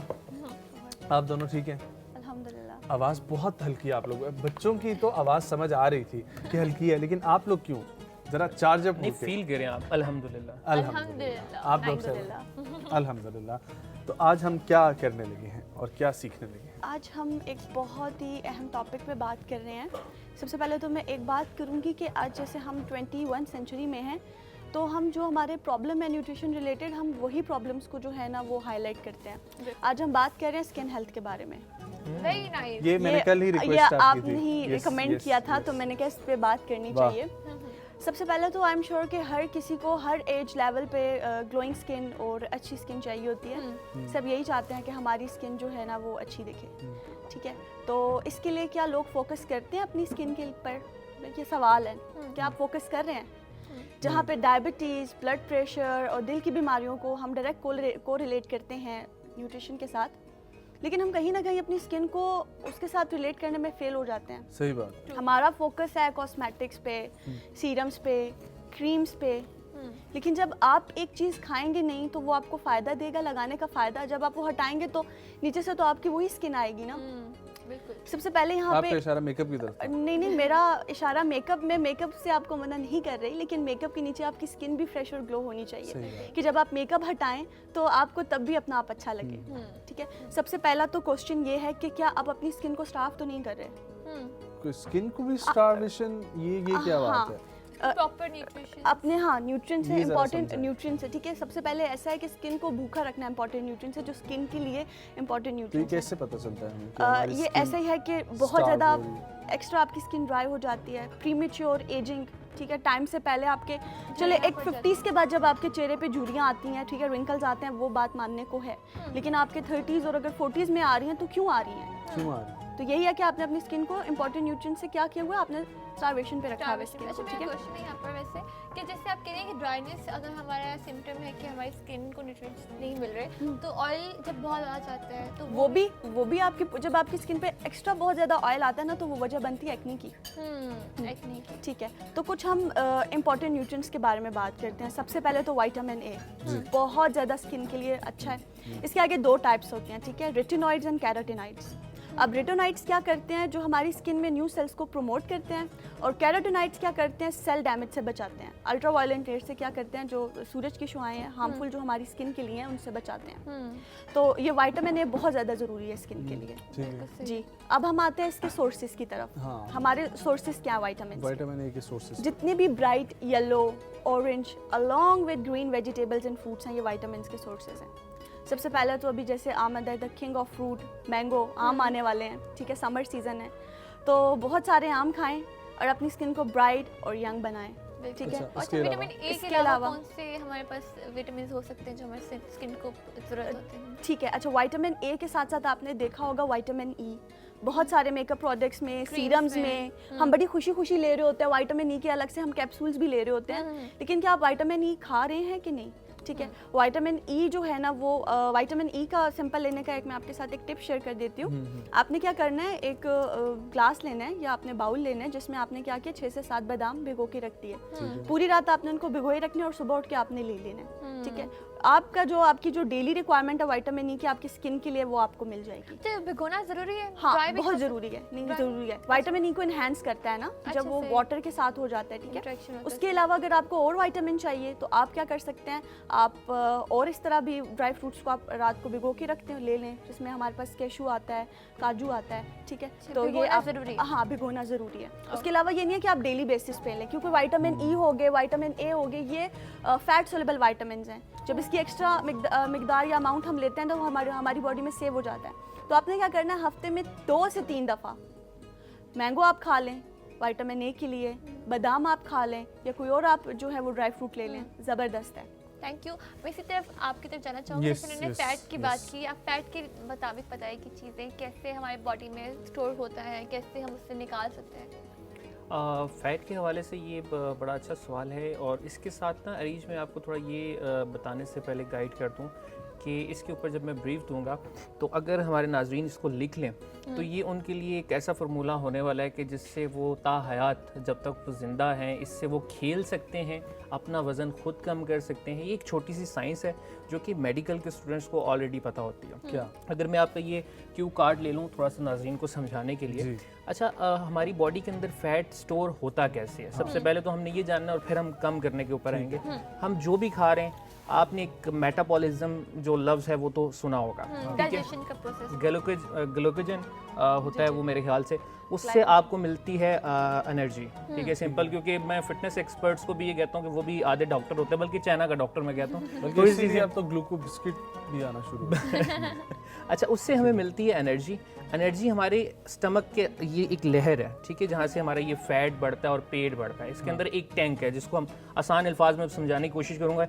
ये हमारा एनर्जी टैंक है, ये हमारा स्टमक है, और ये बाहर वाली हमारी लहर है, ठीक है, जो बढ़ना शुरू होती है। अब जब हम कार्ब बहुत ज़्यादा लेना शुरू करते हैं, कार्ब खा खा के, तो ये क्या होगा कि ये भरना शुरू हो गया, ठीक है। ये कार्ब्स हमारे होते हैं रोटी में, चावल में, है जो हमारी डेली रूटीन की चीज़ें। अब ये भरता जा रहा है, बढ़ता जा रहा है, बढ़ता जा रहा है। ये हमारा स्टमक है, ये हमारा फ्यूल टैंक है, और ये आगे हमारा पेट है। अब ये क्या करेगा, यहाँ से भर के बाहर निकलना शुरू हो जाएगा, जो कि हमारा वेट बढ़ना शुरू हो जाएगा, क्योंकि हमारी डाइट के अंदर टोटल है ही कार्ब। ये 3 प्रोसेस है मेटाबॉलिज्म के बाद, उसको कहते हैं एनाबॉलिज्म, जिसके अंदर बिल्ट होती हैं चीज़ें, और इसके बाद एक तीसरा प्रोसेस है जिसका नाम है कैटाबॉलिज्म।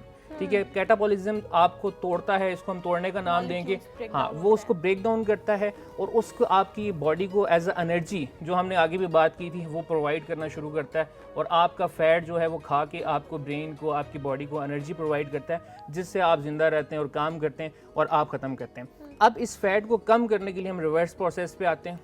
हमारी जो डाइट है वो है ही कार्ब टोटल, तो हम कार्ब लेते रहेंगे और हमारा जो टैंक है वो ओवरफ्लो हो चुका है, ठीक है। वो हमारी गंदगी जो है वो बाहर निकल चुकी है और हमारे जिस्म में आ चुकी है चर्बी। अब उसके, हाँ चर्बी, हम उसके साथ अगर एक्सरसाइज भी करेंगे तो जब तक हम डाइट को कंट्रोल नहीं करेंगे, आप लाख एक्सरसाइज कर लीजिए, आप 4-4 घंटे जिम जाइए, जब तक आप डाइट कंट्रोल नहीं करेंगे और ये जो गंदगी हमारी बाहर निकली यानी जो फैट आ गया, इसका जब तक आप रिवर्स प्रोसेस शुरू नहीं करेंगे तो आप काम नहीं होंगे। अब उसके लिए हमने करना क्या है कि हम 3 मील के बजाय 5 मील कर लेंगे, ठीक है। उसको थोड़ा थोड़ा करके खाना शुरू करेंगे, लेकिन उसमें हम कार्ब जो है 5 मील में से 1 मील के अंदर कार्ब लेंगे, हम 4 मील के अंदर कार्ब नहीं लेंगे। वो आप अपनी मर्जी से किसी भी न्यूट्रिशनिस्ट से या फिटनेस एक्सपर्ट से जब अपना डाइट प्लान बनवाएं तो आप उस पर कर सकते हैं। अब उससे सॉरी यहाँ पे मैं आपको कट कर रही हूँ, लेकिन मुझे बताइएगा कि हम कार्ब का ऑल्टरनेटिव क्या है? देखिए, कार्ब तो हमारे सबको पता है कि हमें एनर्जी प्रोवाइड कर रहा है, हमने उसका कोई अल्टरनेट लेना ही नहीं है। हमने उसकी सप्लाई बंद करनी है तभी हम रिवर्स हो सके। हाँ, प्रोटीन की तरफ जाएंगे। टाइप्स होते हैं ना, मोनो, डाई एंड पोली। आप मोनो की जगह पॉलीसैकेराइड्स की तरफ जा सकते हैं, ठीक है। वो क्या करते हैं, उससे एनर्जी का प्रोसेस स्लो हो जाता है। जहाँ पे सिंपल जो कार्बोहाइड्रेट्स हैं वो हमें एकदम से एनर्जी प्रोवाइड करते हैं, जब हम पॉली कार्बोहाइड्रेट्स लेते हैं तो वो स्लोली प्रोसेस करते हैं, ठीक है। तो मोनो का जो है ना वो अल्टरनेटिव है डाई और पॉली। अच्छा, अब थोड़ा आसान अल्फाज में कि इनमें क्या यार, मोनो मतलब सिंगल, डाई मतलब डबल और पोली मतलब क्या चीजें आती क्या हमारे यार होल ग्रेन्स। जैसे आप शुगर ले रहे हैं ना, शुगर हमारे पास आता है मोनोसैकेराइड, आपने फौरन से पी, आपको इंस्टेंट एनर्जी मिल गई। जब आपने गंदम की रोटी खाई, आप चार्ज भी हो गए हैं, लेकिन एकदम से स्लो आपकी बॉडी में जो है ना वो एनर्जी रिलीज कर रहा है, एकदम से रिलीज नहीं कर रहा। तो आज हम साथ एक्सरसाइज भी करने लगे। बिल्कुल, मैं उसको कंप्लीट कर दूं, वो हमारा रिवर्स प्रोसेस शुरू होगा। उसके साथ जब आप एक्सरसाइज ऐड ऑन करेंगे तो वो आपको अब ज़्यादा एनर्जी चाहिए, यानी आपकी बाहर से कार्ब की सप्लाई कम है और आपकी बॉडी की रिक्वायरमेंट ज़्यादा है, तो फिर वो आपकी गंदगी जो है, जो फैट है, वो जल्दी जल्दी साफ़ होगा और आप कम हो जाएंगे। फिर उसके बाद जब कम हो जाए तो फिर आप अपनी रूटीन ही ऐसी रखें कि आप ना एक्स्ट्रा खाएं, ना एक्स्ट्रा इस तरह की चीज़ करें कि आपकी बॉडी जो है ओवरफ्लो करे, आपका फैट जो है वो बनना शुरू हो आपकी बॉडी के अंदर। एक रूटीन लाइफ लेके चलें तो उसके साथ करेंगे। आज मैं मैट पे जाने से पहले अपने उन नाजरीन को ये ज़रूर बता दूँ कि हम जो है, जो जिन लोगों का पेट बढ़ा हुआ है, उस हवाले से हम कुछ रीच एक्सरसाइजेस करने वाले हैं आज। लेकिन लोग जो हैं इसको सोशल मीडिया पर सर्च करके, और जब फिटनेस एक्सपर्ट ये बात करते हैं कि जी आप ये वाली एक्सरसाइज करें तो पेट कम हो जाएगा, लेकिन जब तक आप डाइट नहीं करेंगे साथ तो आपका पेट कभी कम नहीं होगा, ठीक है। तो ये दोनों चीज़ें हैं। अब मैं आ जाऊँ ज़रा, ताकि हमारे जो देखने वाले व्यूवर्स हैं हम उनको बता सकें। मैं जाके उनकी इतनी देर में हेल्प करती हूँ। अच्छा जी, सबसे पहले हम बेसिक क्रंच करेंगे। ये सबको पता है, इस तरह से आप ऊपर आते हैं और यूं टच करते हैं, ठीक है। आप यूं भी कर सकते हैं, ये हम पहले कर चुके हैं, तो हम इस पे इस पोजीशन में करेंगे, ठीक है जी। ये है, हाथ आप पीछे रख लेंगे, ऊपर जाएंगे और टच करेंगे। 2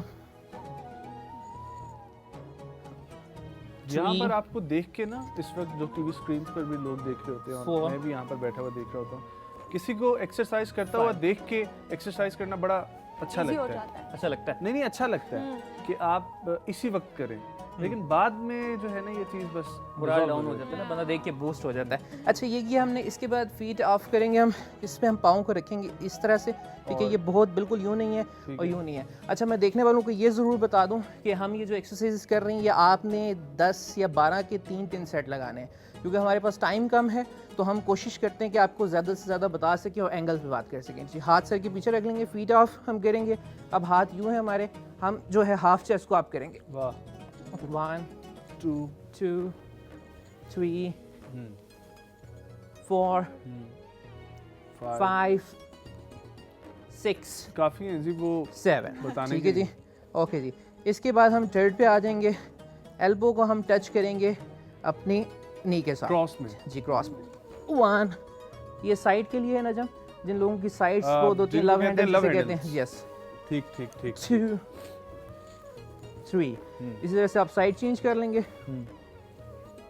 1 2 एंड 3, ओके जी।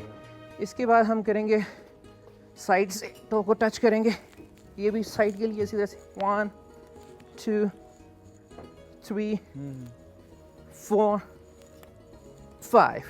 ओके जी।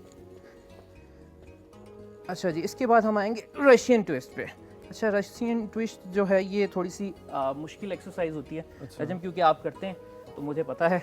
और इसको हम जो बिगनर्स हैं उनको ये कहेंगे कि पाँव इसमें नीचे रख लें, ठीक है, और साइड से आप टच करेंगे यूँ, ठीक है, ये और ग्रेजुअली आप वेट भी इसमें ऐड ऑन कर सकते हैं। यस, अच्छा वेट भी कर सकते हैं, उससे एडवांस अगर लेवल पे जाना चाहते हैं तो पाँव ऊपर रख लेंगे आप, ये ठीक है। अच्छा, कुछ लोग इसको करेंगे वो यूं कर लेंगे, यूं बैठ के करेंगे, तो यूं करके इतनी हमें सेंस होनी चाहिए कि जब हमें एफर्ट जिस चीज़ के ऊपर हम कर रहे हैं एफर्ट नहीं जा रही है, अगर उस पर स्ट्रेस नहीं जा रहा तो वो मसल हिट नहीं हो रहा है, ठीक है। हमने पेट को हिट करना है तो हमें पेट में जो है दर्द होना चाहिए और फील होना चाहिए प्रॉपर, ठीक है। तो ये एंगल है, ये बिल्कुल लेट के भी नहीं करना है ऐसे और बिल्कुल यूं करके भी नहीं करना है, यहाँ पे है ये। सो शेहान, एक और इसी में एक्सरसाइज अगर आती है कि आप अपनी ये बॉडी को इसी तरीके से रख के, लेकिन फीट जो हैं वो इसी तरीके से मूव करें। 1 2 3, इसको नीज को हमने टच करना है चेस्ट के साथ। 4 5 परफेक्ट 6। ये हमने गल करनी थी लेकिन आपके कहने पे हमने बता दिया। Fine fine fine fine fine ठीक। डॉक्टर साहब, मुझे ये बताएं कि विटामिन ए के साथ साथ कुछ और न्यूट्रिएंट्स जो हैं उनके बारे में भी ज़रा कुछ बता दें। क्या कि एक्ने के हवाले से आपने बताया नहीं कि हमें क्या इस्तेमाल करना के चाहिए। लिए वाह, ये ठीक दोनों है। सवाल आप ले लें, फिर हम किचन की तरफ बढ़ते हैं। सबसे पहले तो मतलब मैं आपके सवाल का, नजम के सवाल का जवाब दे देती हूँ। जैसे हमने बताया विटामिन ए के बारे में बताया, विटामिन सी स्किन के लिए बहुत ज़्यादा अच्छी है, ठीक है। Vitamin C actually fighting agent है ना, तो हमारी स्किन में जो बैक्टीरिया है, अगर कोई इन्फेक्शन हो गया तो विटामिन सी उसके साथ उसके खिलाफ फाइट डील करती कर है, सकती है। डील कर सकती है। एक्नी के लिए जैसे कि सबसे पहले तो आपको पता होना चाहिए कि एक्नी की वजह क्या है। पहला जो मेन रीज़न ये है कि जब हमारी स्किन में बहुत ज़्यादा ऑयल प्रोड्यूस हो जाता है, जिसको हम कहते हैं सीबम, जो हम आपने देखा होगा अक्सर आपके यहाँ नोज़ के पास या यहाँ पर या फोरहेड पे आपका ऑयल आ जाता है, उसको कहते हैं सीबम, ठीक है। जब सीबम बहुत ज़्यादा प्रोड्यूस होता है तो जो हमारे हेयर फॉलिकल होते हैं, ठीक है, हेयर फॉलिकल के साथ जब वो स्टक हो जाता है तो ब्लैक हेड्स, वाइट हेड्स और पिंपल ये होते हैं। इसके अलावा जब आपको बहुत ज़्यादा आप एयर पोल्यूशन में होते हैं, वो जम्स आ जाते हैं, डस्ट आ जाता है, तो उसकी वजह से बैक्टीरिया भी आ जाता है स्किन में, ठीक है। ये एक्ने की मेन रीज़न है। या उसके अलावा आपको अगर आपकी पिगमेंटेशन आपकी बॉडी में कम है, अक्सर फेयर लोगों को अच्छा, प्रॉब्लम स्वेटिंग की होता वजह है। से होता है एक्ने? नहीं, स्वेटिंग नहीं, सीबम ऑयल होता है। स्वेटिंग तो पसीना है ना, स्वेटिंग एक इंटेंसिव किस्म की स्वेटिंग जो जिम में होती है, वो जम्स प्रोड्यूस जब करती है तो फिर आपको हो सकता है ना। और यह है कि सीबम ऑयल जब एक्स्ट्रा अमाउंट से आ जाता है तो एक्नी होती है। अब एक्नी को ट्रीट करने के लिए ज़रूरी है जिंक। जिंक के बारे में आपने सुना होगा। जिंक क्या करती है, हमारी स्किन में ओवरऑल बैक्टीरिया के खिलाफ फाइट करती है। उसके अलावा जो एक्स्ट्रा ऑयल प्रोड्यूस होता है जिसको हम सीबम कहते हैं, जो उसका एक्स्ट्रा क्वांटिटी उसको स्किन से रिमूव कर देती है। जिंक पाया जाता है बीन्स में, ठीक है, इसके अलावा लीग्यूम्स में, होल ग्रेन्स में, वेजिटेबल्स में। तो इसके लिए अगर आपको एक्नी का इशू है तो आप इस तरह के खाने इस्तेमाल कर सकते हैं। ठीक हो गया। बहुत शुक्रिया डॉक्टर कशिफ, बहुत शुक्रिया शेहान। आप लोगों से फिर से मुलाकात होगी और आप लोगों को बल्कि मैं ये साथ कहूँगा कि जो कुछ भी बन रहा है थोड़ा बहुत खा लिया करें, ठीक है, हमारे साथ। इतनी डाइटिंग भी अच्छी नहीं होती। नहीं खाते हैं हम इंशाल्लाह, ऐसी कोई बात नहीं है। ठीक हो गया जी, बहुत शुक्रिया। कर लेते हैं। आइए चलते हैं अरीज के पास और अरीज देखते हैं अरीज ने आज क्या अभी तक जो है वो बना लिया। मैं तो पहले अरीज क्या बनाया? हाँ जी, इनको फिंगर शेप दी है। अब मुझे ये जानना था आपसे, सॉरी, कि इसके अंदर आपने चीज़ डाली है? मैंने इसके अंदर चीज़ डाली, ये चेडर मोज़रेला है। ठीक है। और मैंने देख लो, अगर आप देखो तो यहाँ पे मैंने इसके अंदर भी ऐड की हुई है अलग से भी, ठीक है, जो मैंने कद्दूकश करके रखी थी। अच्छा, ठीक है। आप मुझे साथ साथ बताएं ताकि हम टेबल भी क्लियर करते जाएं। ये चीज़ें आपको चाहिए? ये चीज़ें नहीं चाहिए मुझे, बस ये 3 चीज़ें चाहिए। ठीक हो गया। और अभी इसको करो ओके। और उनको हम करेंगे आपको ये चाहिए? इसके बाद नहीं, ये हम उठाएंगे। ठीक है।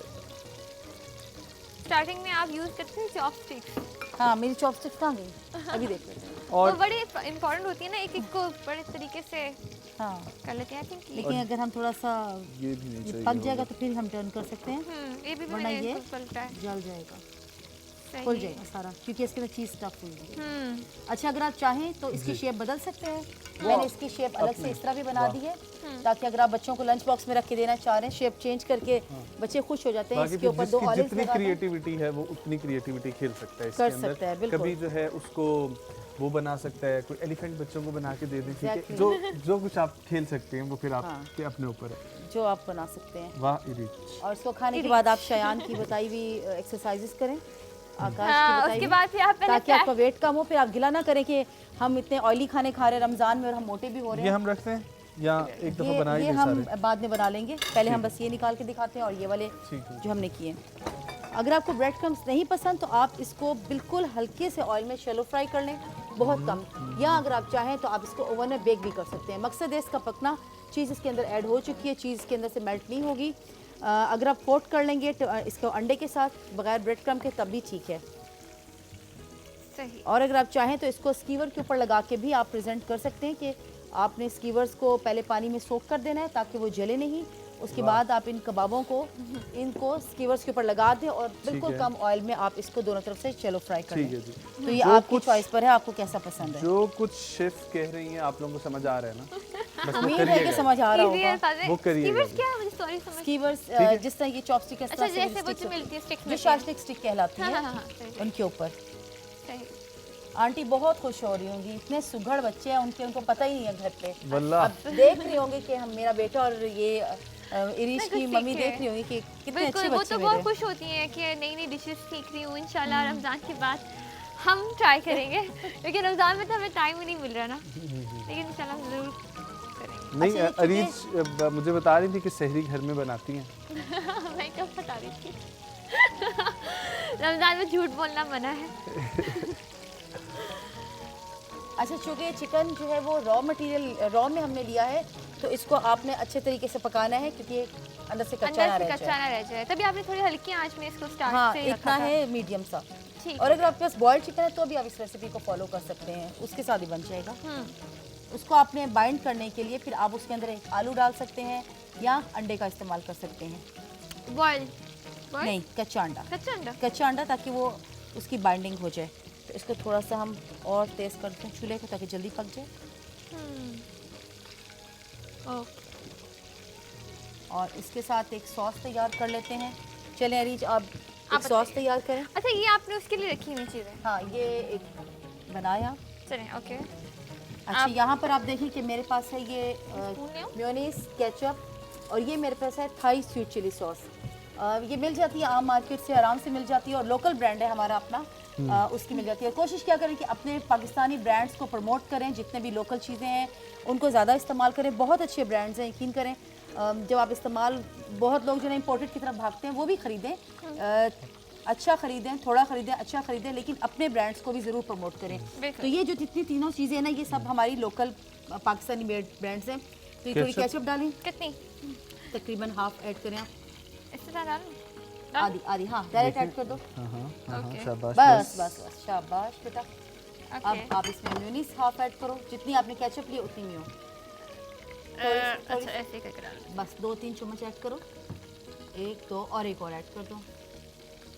ठीक हो गया। अब इसमें आप ये 2 चम्मच इसको ऐड करो। ये थाई स्वीट चिली सॉस है। इसलिए करूँ कि मुझे आइडिया नहीं है कि और कि उसकी स्पून मतलब एक टीस्पून आप विनेगर का इस्तेमाल करें। एक खैर सॉस में तो ऊपर डिप्स नीचे बना के चलता आप रहता रख है। लिया करें बॉटल्स के अंदर, ये तो बहुत सारे खानों में इस्तेमाल हो जाती हैं। ज़्यादा तो नहीं बस होगा? ठीक है, कुछ भी नहीं होगा। मिक्स करो अच्छे से। ओके। अच्छे से। ठीक तरीके ऐसे? हाँ, आराम से आराम से। वही ये अंडा बनाते हैं हम घर पे और उसको ऐसे हम लोग करते फेंटते हैं। हैं। तो ये थोड़ा सा मुझे ठीक जी। लेकिन ये फोक से करना हाँ, बस इसको अच्छे से मिक्स करके आप इसमें रखें, खुशबू भी आती है। इस प्लेटर में। नहीं। और हम ये हटा देते हैं अच्छा यहाँ आप उसमें अब डलवाएंगे ना मुझसे, ये छोटे वाले बाउल में ना? से। इसमें छोटे बॉल में रखेंगे आप। ठीक।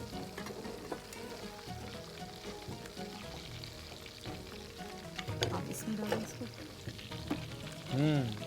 अच्छा अब वैसे मैंने अंदाज़ा लगाया खाना बनाना सबसे बड़ा आर्ट है। बिल्कुल।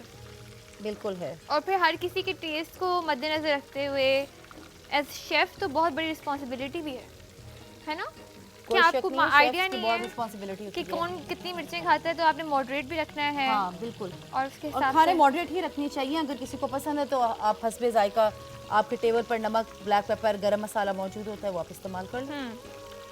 ठीक। और ये अब तैयार हो रहे हैं।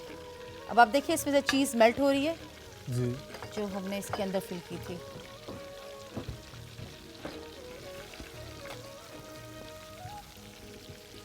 ये और भी हमारे पास आप इसको खूबसूरत और करना चाहते हैं तो ब्रेड क्रम्स के अंदर आप थोड़े से तिल इस्तेमाल कर लें, तो वो जब कलर आएगा तो बहुत खूबसूरत से लगेंगे। तिल। तिल, हाँ। ओके। अभी हम जब इसको फ्राई करेंगे ना तो हम उसके अंदर तिल इस्तेमाल कर लेंगे। ठीक है। ये हो गया होगा बिल्कुल हो गया होगा। और इसको हम उठाने की ट्राई कर रहे हैं। मैंने फर्स्ट सेकंड डे सीख लिया था। कैसे? ये 2 फिंगर्स। ये देखिए, वेल डन जी। वाओ। Very nice. साकिब जो है वो पास हो गए हैं, हाफिज नजम, शाबाश। ये भी हो गया। ये भी डन। इसको बल्कि इसको पहले इनको भी इनको इतनी इज्जत हम लोग दे रहे हैं। और अंदर क्योंकि इज्जत देनी पड़ेगी ना, यहाँ आपने भी खाने हैं अफ्तारी के टाइम पर, हम यही एंजॉय करेंगे। इसे बहुत प्यार से निकालें, वेल डन होने चाहिए ये अच्छे से। जब हम घर में बनाते हैं ना, कभी कभी उनकी शेप खराब भी हो जाती है, लेकिन यहाँ पर कितनी बड़ी responsibility, you have to present it in a very like order में प्रॉपर्ली। अल्लाह ताला इज्जत रख लेते हैं, वरना गड़बड़ कहीं पे भी हो सकती है। बेशक बेशक। अल्लाह ताला चाहे तो ये यहाँ पे भी बेशक। काम खराब हो जाता है, लेकिन शुक्र अल्हम्दुलिल्लाह अल्हम्दुलिल्लाह। और ये हो गया होगा तकरीबन हो गया होगा। निकालें, बस इसको अच्छे से कुक करें कि अंदर से ये चिकन जो है कच्चा ना रह जाए, वरना आपको पता है कि चिकन के अंदर जो सैल्मोनेला नाम का एक जर्म होता है जो कि जिसकी वजह से आपकी डेथ भी हो सकती है, वो इतना डेंजरस होता है। तो चिकन कभी भी आपने अंडर कुक नहीं खाना। बीफ खा सकते हैं आप, फिश खा सकते हैं, लेकिन आपने प्लीज़ चिकन कभी भी गलती से भी रॉ नहीं लेना। अच्छा, कल मैं एक बाहर गई बच्चों की शॉपिंग के लिए इधर नज़दीक एक जगह पर, तो मैंने उससे कहा डोनर कबाब उसने लगाए हुए थे, तो वो आराम से उसने डोनर कबाब जब वो उतार के दिया रॉड पर से तो आधा कच्चा था। अब वो मैं देख रही थी कि वो रैप कर रहा है, लेकिन वो हाफिज नजम उससे मुझसे नजर बचा के ना चिकन को उल्टा कर दिया। वाह वाह वाह। ओह, आपको पता नहीं था ना कौन है सामने। तो मैंने उससे कहा बेटा खुदा के लिए मुझे मारो नहीं, मैंने अभी जिंदगी में देखा ही कुछ नहीं, मैंने भी बड़ी बहारें देखनी है, क्या बात है। अपने नवासियाँ देखनी है, तो प्लीज इसको निकाल दो। तो थोड़ा सा ध्यान क्या करिए, जो दे रहे होते हैं ना बाहर ये कभी कबार जल्दी के चक्कर अब हम वो डालेंगे। अभी हम इसको कोट करेंगे, अभी हमने इसको अंडा मैदा कुछ भी नहीं लगाया, बस हम ये एक प्लेट प्रेजेंट कर दें, बेहतरीन। उसके बाद हम दिखाते हैं दूसरी। तो ये एक तो हमारी रेसिपी डन हो गई है। उसके ऊपर हाँ, इसको आहिस्ता कर देने के।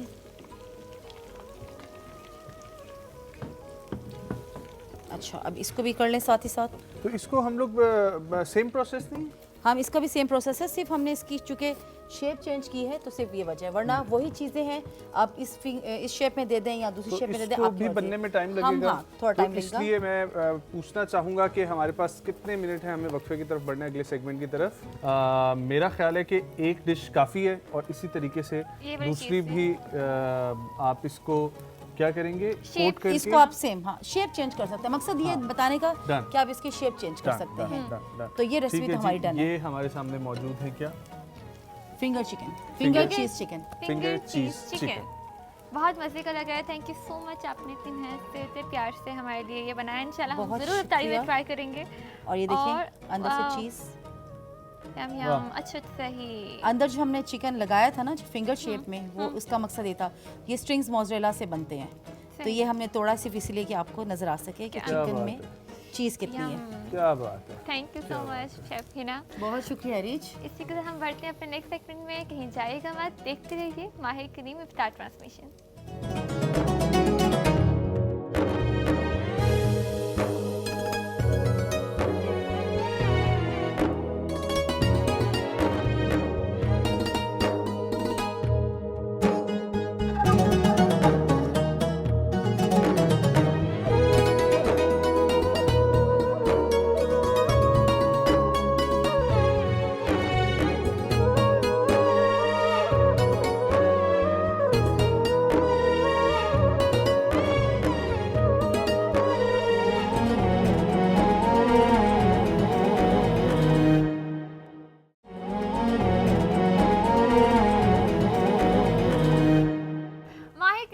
ट्रांसलेशन में एक बार फिर से आप सबको खुश आमदीद। हम लोग मौजूद हैं आप ज़मीन के नन्हे मुन्ने फरिश्तों के साथ और आज हमें आप कौन सी स्टोरी सुनाएंगे?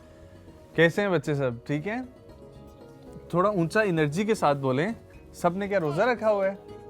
तो फिर ऊंचा ज़रा बोलें। कैसे हैं आप लोग? शाबाश। तो अरीज, आज हम लोग सुनेंगे असहाबे कहफ की कहानी।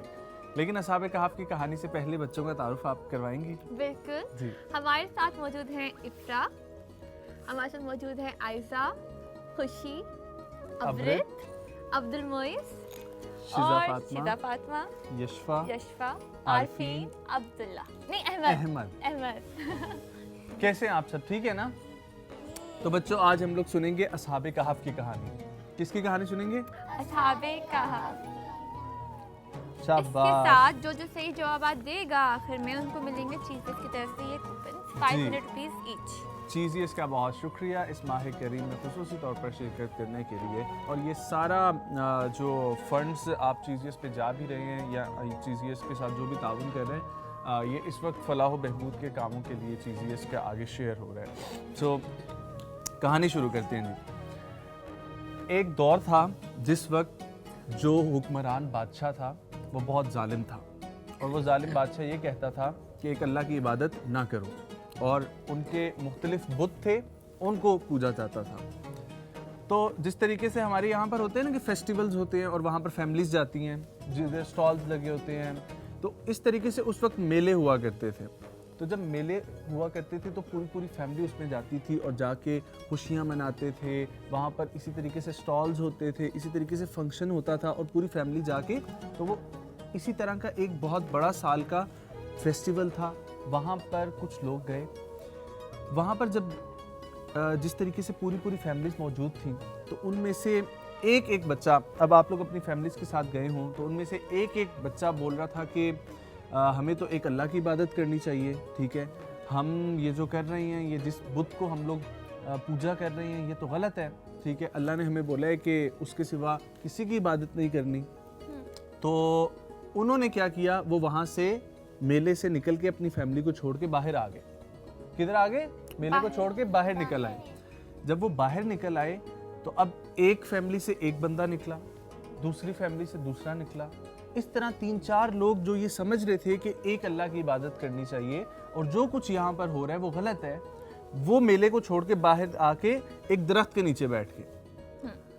अब एक ने देखा कि ये कौन बैठा है, दूसरे ने देखा ये भी है, ये भी है, करते करते 3 लोग 4 लोग हो गए। उन्होंने बोला कि कुछ तो वजह है जो हम सब मेले को छोड़ के, खुशियाँ छोड़ के यहाँ पर आके बैठे हुए हैं। तो सब ने एक दूसरे से अपने दिल की बात जो है ना वो शेयर की। तो फिर दिल की बात क्या निकली कि वो लोग तंग थे और उनको ये चीज़ बार बार कर रही थी कि एक अल्लाह की इबादत करनी चाहिए, और हमारी कौम जो है वो किसकी इबादत कर रही है? बुतों की इबादत कर रही है। और किसकी इबादत करनी चाहिए? अल्लाह ताला की करनी चाहिए। तो उन सब ने अपने तहत अल्लाह की इबादत करना शुरू की। जब ये बात बादशाह को पता चली तो बादशाह क्या था? गुस्सा, जालिम बादशाह था। बादशाह क्या था? जालिम बादशाह था। बादशाह ने उन सबको पकड़वा लिया और पकड़कर बोला कि तुम लोग क्यों नहीं इबादत करते हो बुतों की? तो उन्होंने बोला कि ये गलत काम है, हमें अल्लाह की इबादत करनी चाहिए। जिस पर बादशाह ने हुक्म दिया कि इनको सख्त सजा दो। तो उन तीनों ने अपनी जान बचाई और जाकर वो कभी किसी के घर छुपते कि बादशाह ना हमें पकड़ ले, कभी किसी जंगल में भाग जाते। करते करते वो आखिर में एक गार में, गार आप लोगों को पता है बच्चों क्या होती है? क्या होती है? कौन बताएगा? गार क्या होती है? पहाड़ों के अंदर, बिल्कुल पहाड़ों के अंदर एक जगह जिसको हम लोग गार कहते हैं, वहाँ पर बच्चे चले गए। वहाँ पर वो 3 चले गए, ठीक है, और जाकर उन्होंने पनाह ले ली। और करते करते उनको नींद आ गई। जब उनको नींद आ गई और वो लोग सो गए, फिर जब वो उठे तो उनको ऐसा लगा कि हम लोगों को आधे घंटा हम लोग सोए होंगे या 1 घंटा सोए होंगे।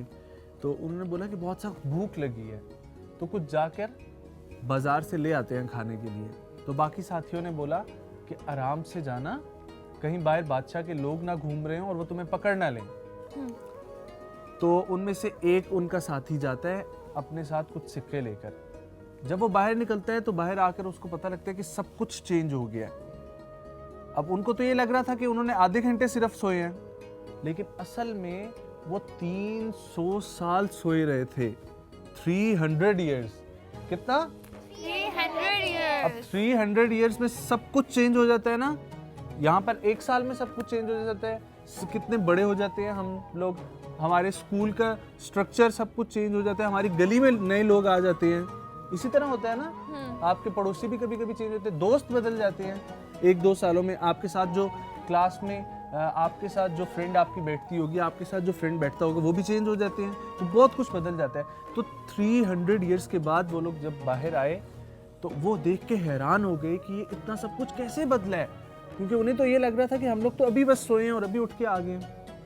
उनके पास थे पुराने सिक्के। उन्होंने जाके वो सिक्के दिए दुकानदार को, और दुकानदार को बोला कि मुझे कुछ खाने को दो।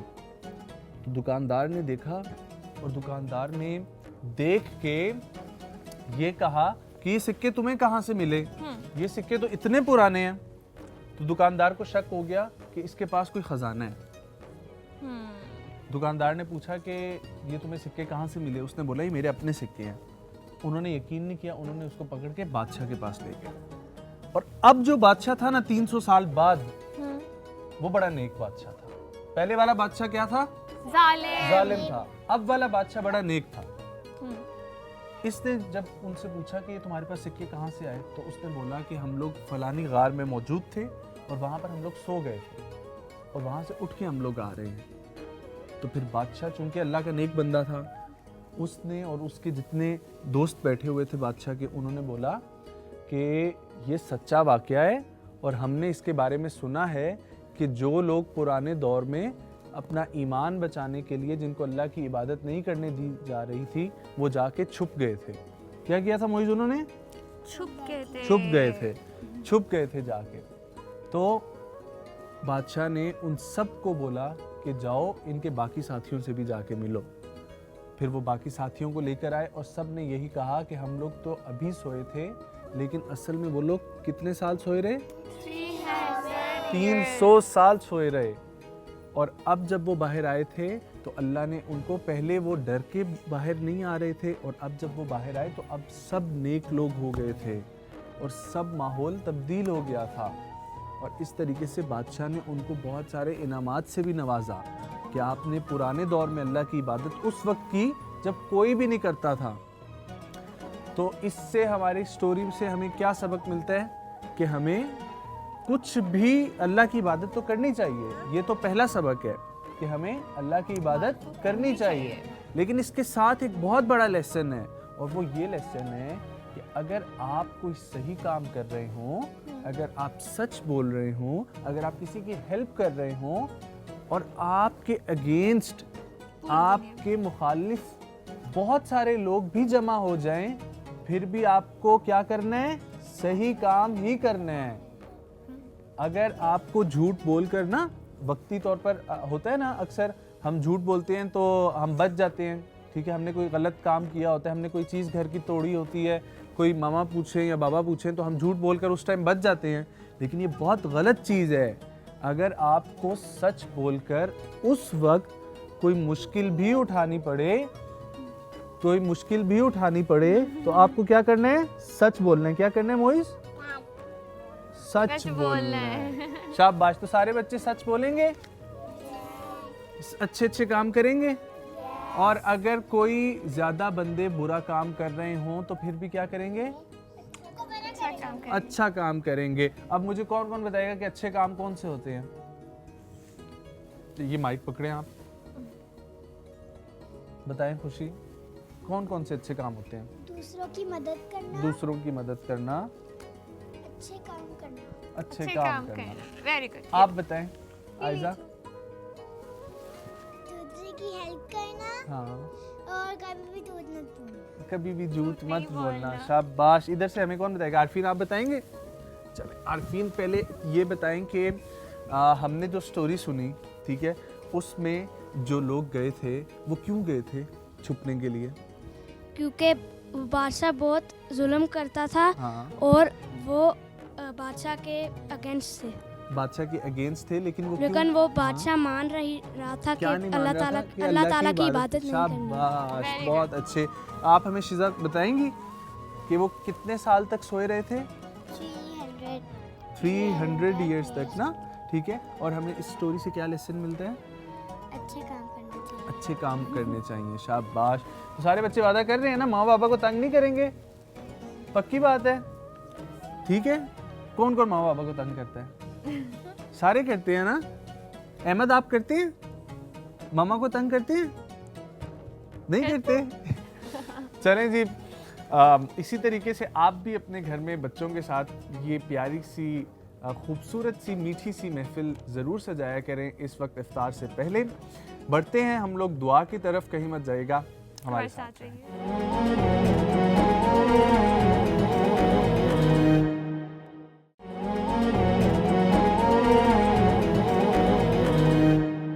एक बार फिर से आपको इफ्तार ट्रांसमिशन में खुश आमदीद कहते हैं। मुफ्ती साहब, अगर आपकी इजाज़त हो, डॉक्टर साहब दुआ के लिए। अल्हम्दुलिल्लाहि रब्बिल आलमीन वल आक़िबतु लिल मुत्तक़ीन वस्सलातु वस्सलामु अला अशरफिर रुसुल व ख़ातमिल अंबियाइ वल मुरसलीन। अल्लाहुम्मा अइन्ना अला ज़िक्रिका व शुक्रिका व हुस्न इबादतिका व ताअतिका व तिलावति किताबिक। अल्लाहुम्मा अस्tur औरातिना व आमिन रवातिना। अल्लाहुम्मा रब्बना आतिना फ़िद दुनिया हसनतन व फ़िल आखिरति हसनतन व क़िना अज़ाबन नार। या अव्वलल अव्वलीन या आखिरल आखिरीन या दल क़ुव्वतिल मतीन या राहिमल मसाकीन या हन्नान या मन्नान या हय्यु या क़य्यूम बिरहमतिका नस्तगीस या इलाहल आलमीन या अरहमर राहिमीन। हम सब के सगीरा कबीरा गुनाहों को मुआफ़ फरमा। मौला करीम हमारी गलतियों को ताहियों से दरगुजर फरमा। मौला करीम मौत से पहले पहले अपनी रज़ा हम सब को नसीब फरमा। या इलाहल आलमीन या अरहमर राहिमीन, तेरा ये बरकतों वाला महीना, रहमतों वाला महीना तेज़ी से हमसे गुज़रता जा रहा है। मौला करीम जो अय्याम, जो सातें बाकी हैं, इनकी कदर करने की तौफ़ीक नसीब फरमा। तेरे हबीब की जो या इलाहुल आलमीन दुआ है और जो हदीस है कि जिसने इस महीने के अंदर रोज़ा रखा, क़याम किया, उसके साबिक़ा तमाम गुनाह माफ़ कर दिए जाते हैं। मौला करीम इस बशारत का, इस हदीस का हम सबको मिस्ताक बना दे। मौला करीम जितने भी परेशान हाल हैं, इस रमज़ान की बरकत से सबकी परेशानियों को दूर फरमा दे। जो बीमार हैं उनको शिफ़ाए कामिला आजला नसीब फरमा दे। या इलाहुल आलमीन जो हमसे दुआओं की तवक्को रखते हैं या उनका हमारे ऊपर हक़ है या हमें कहते रहते हैं, उन सबकी जायज़ हाजात को गैब के ख़ज़ानों से पूरा फरमा दे। मौला करीम हमारे इज़्ज़ व अक़ारिब में से, असातिज़ा व मशाइख़ में से, बुज़ुर्गान में से और जितने भी ताल्लुक़ वाले हैं तेरे पास पहुँच चुके हैं कलमा गो, या अल्लाह सबकी कामिल मग़फ़िरत फ़रमा।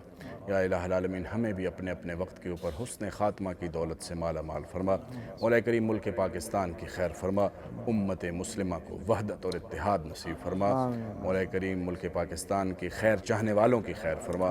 इसकी तरफ बुरे अज़ाइम और बुरी नीयतें रखने वालों को मौला करीम तो हिदायत अता फरमा और उनके अज़ाइम से इस मुल्क को महफूज फरमा। अल्लाहुम्मा तक़ब्बल तक़ब्बल मिन्ना इन्नका अंतस समीउल अलीम व तुब अलैना इन्नका अंतत तव्वाबुर रहीम। सल्लल्लाहु तआला अला खैरि खल्क़ि मुहम्मद व अला आलिहि व अस्हाबिहि अजमाइन बिरहमतिका। इसी के साथ आप लोगों से लेंगे इजाज़त। मुलाकात होगी कल अल्लाह ने के बाद।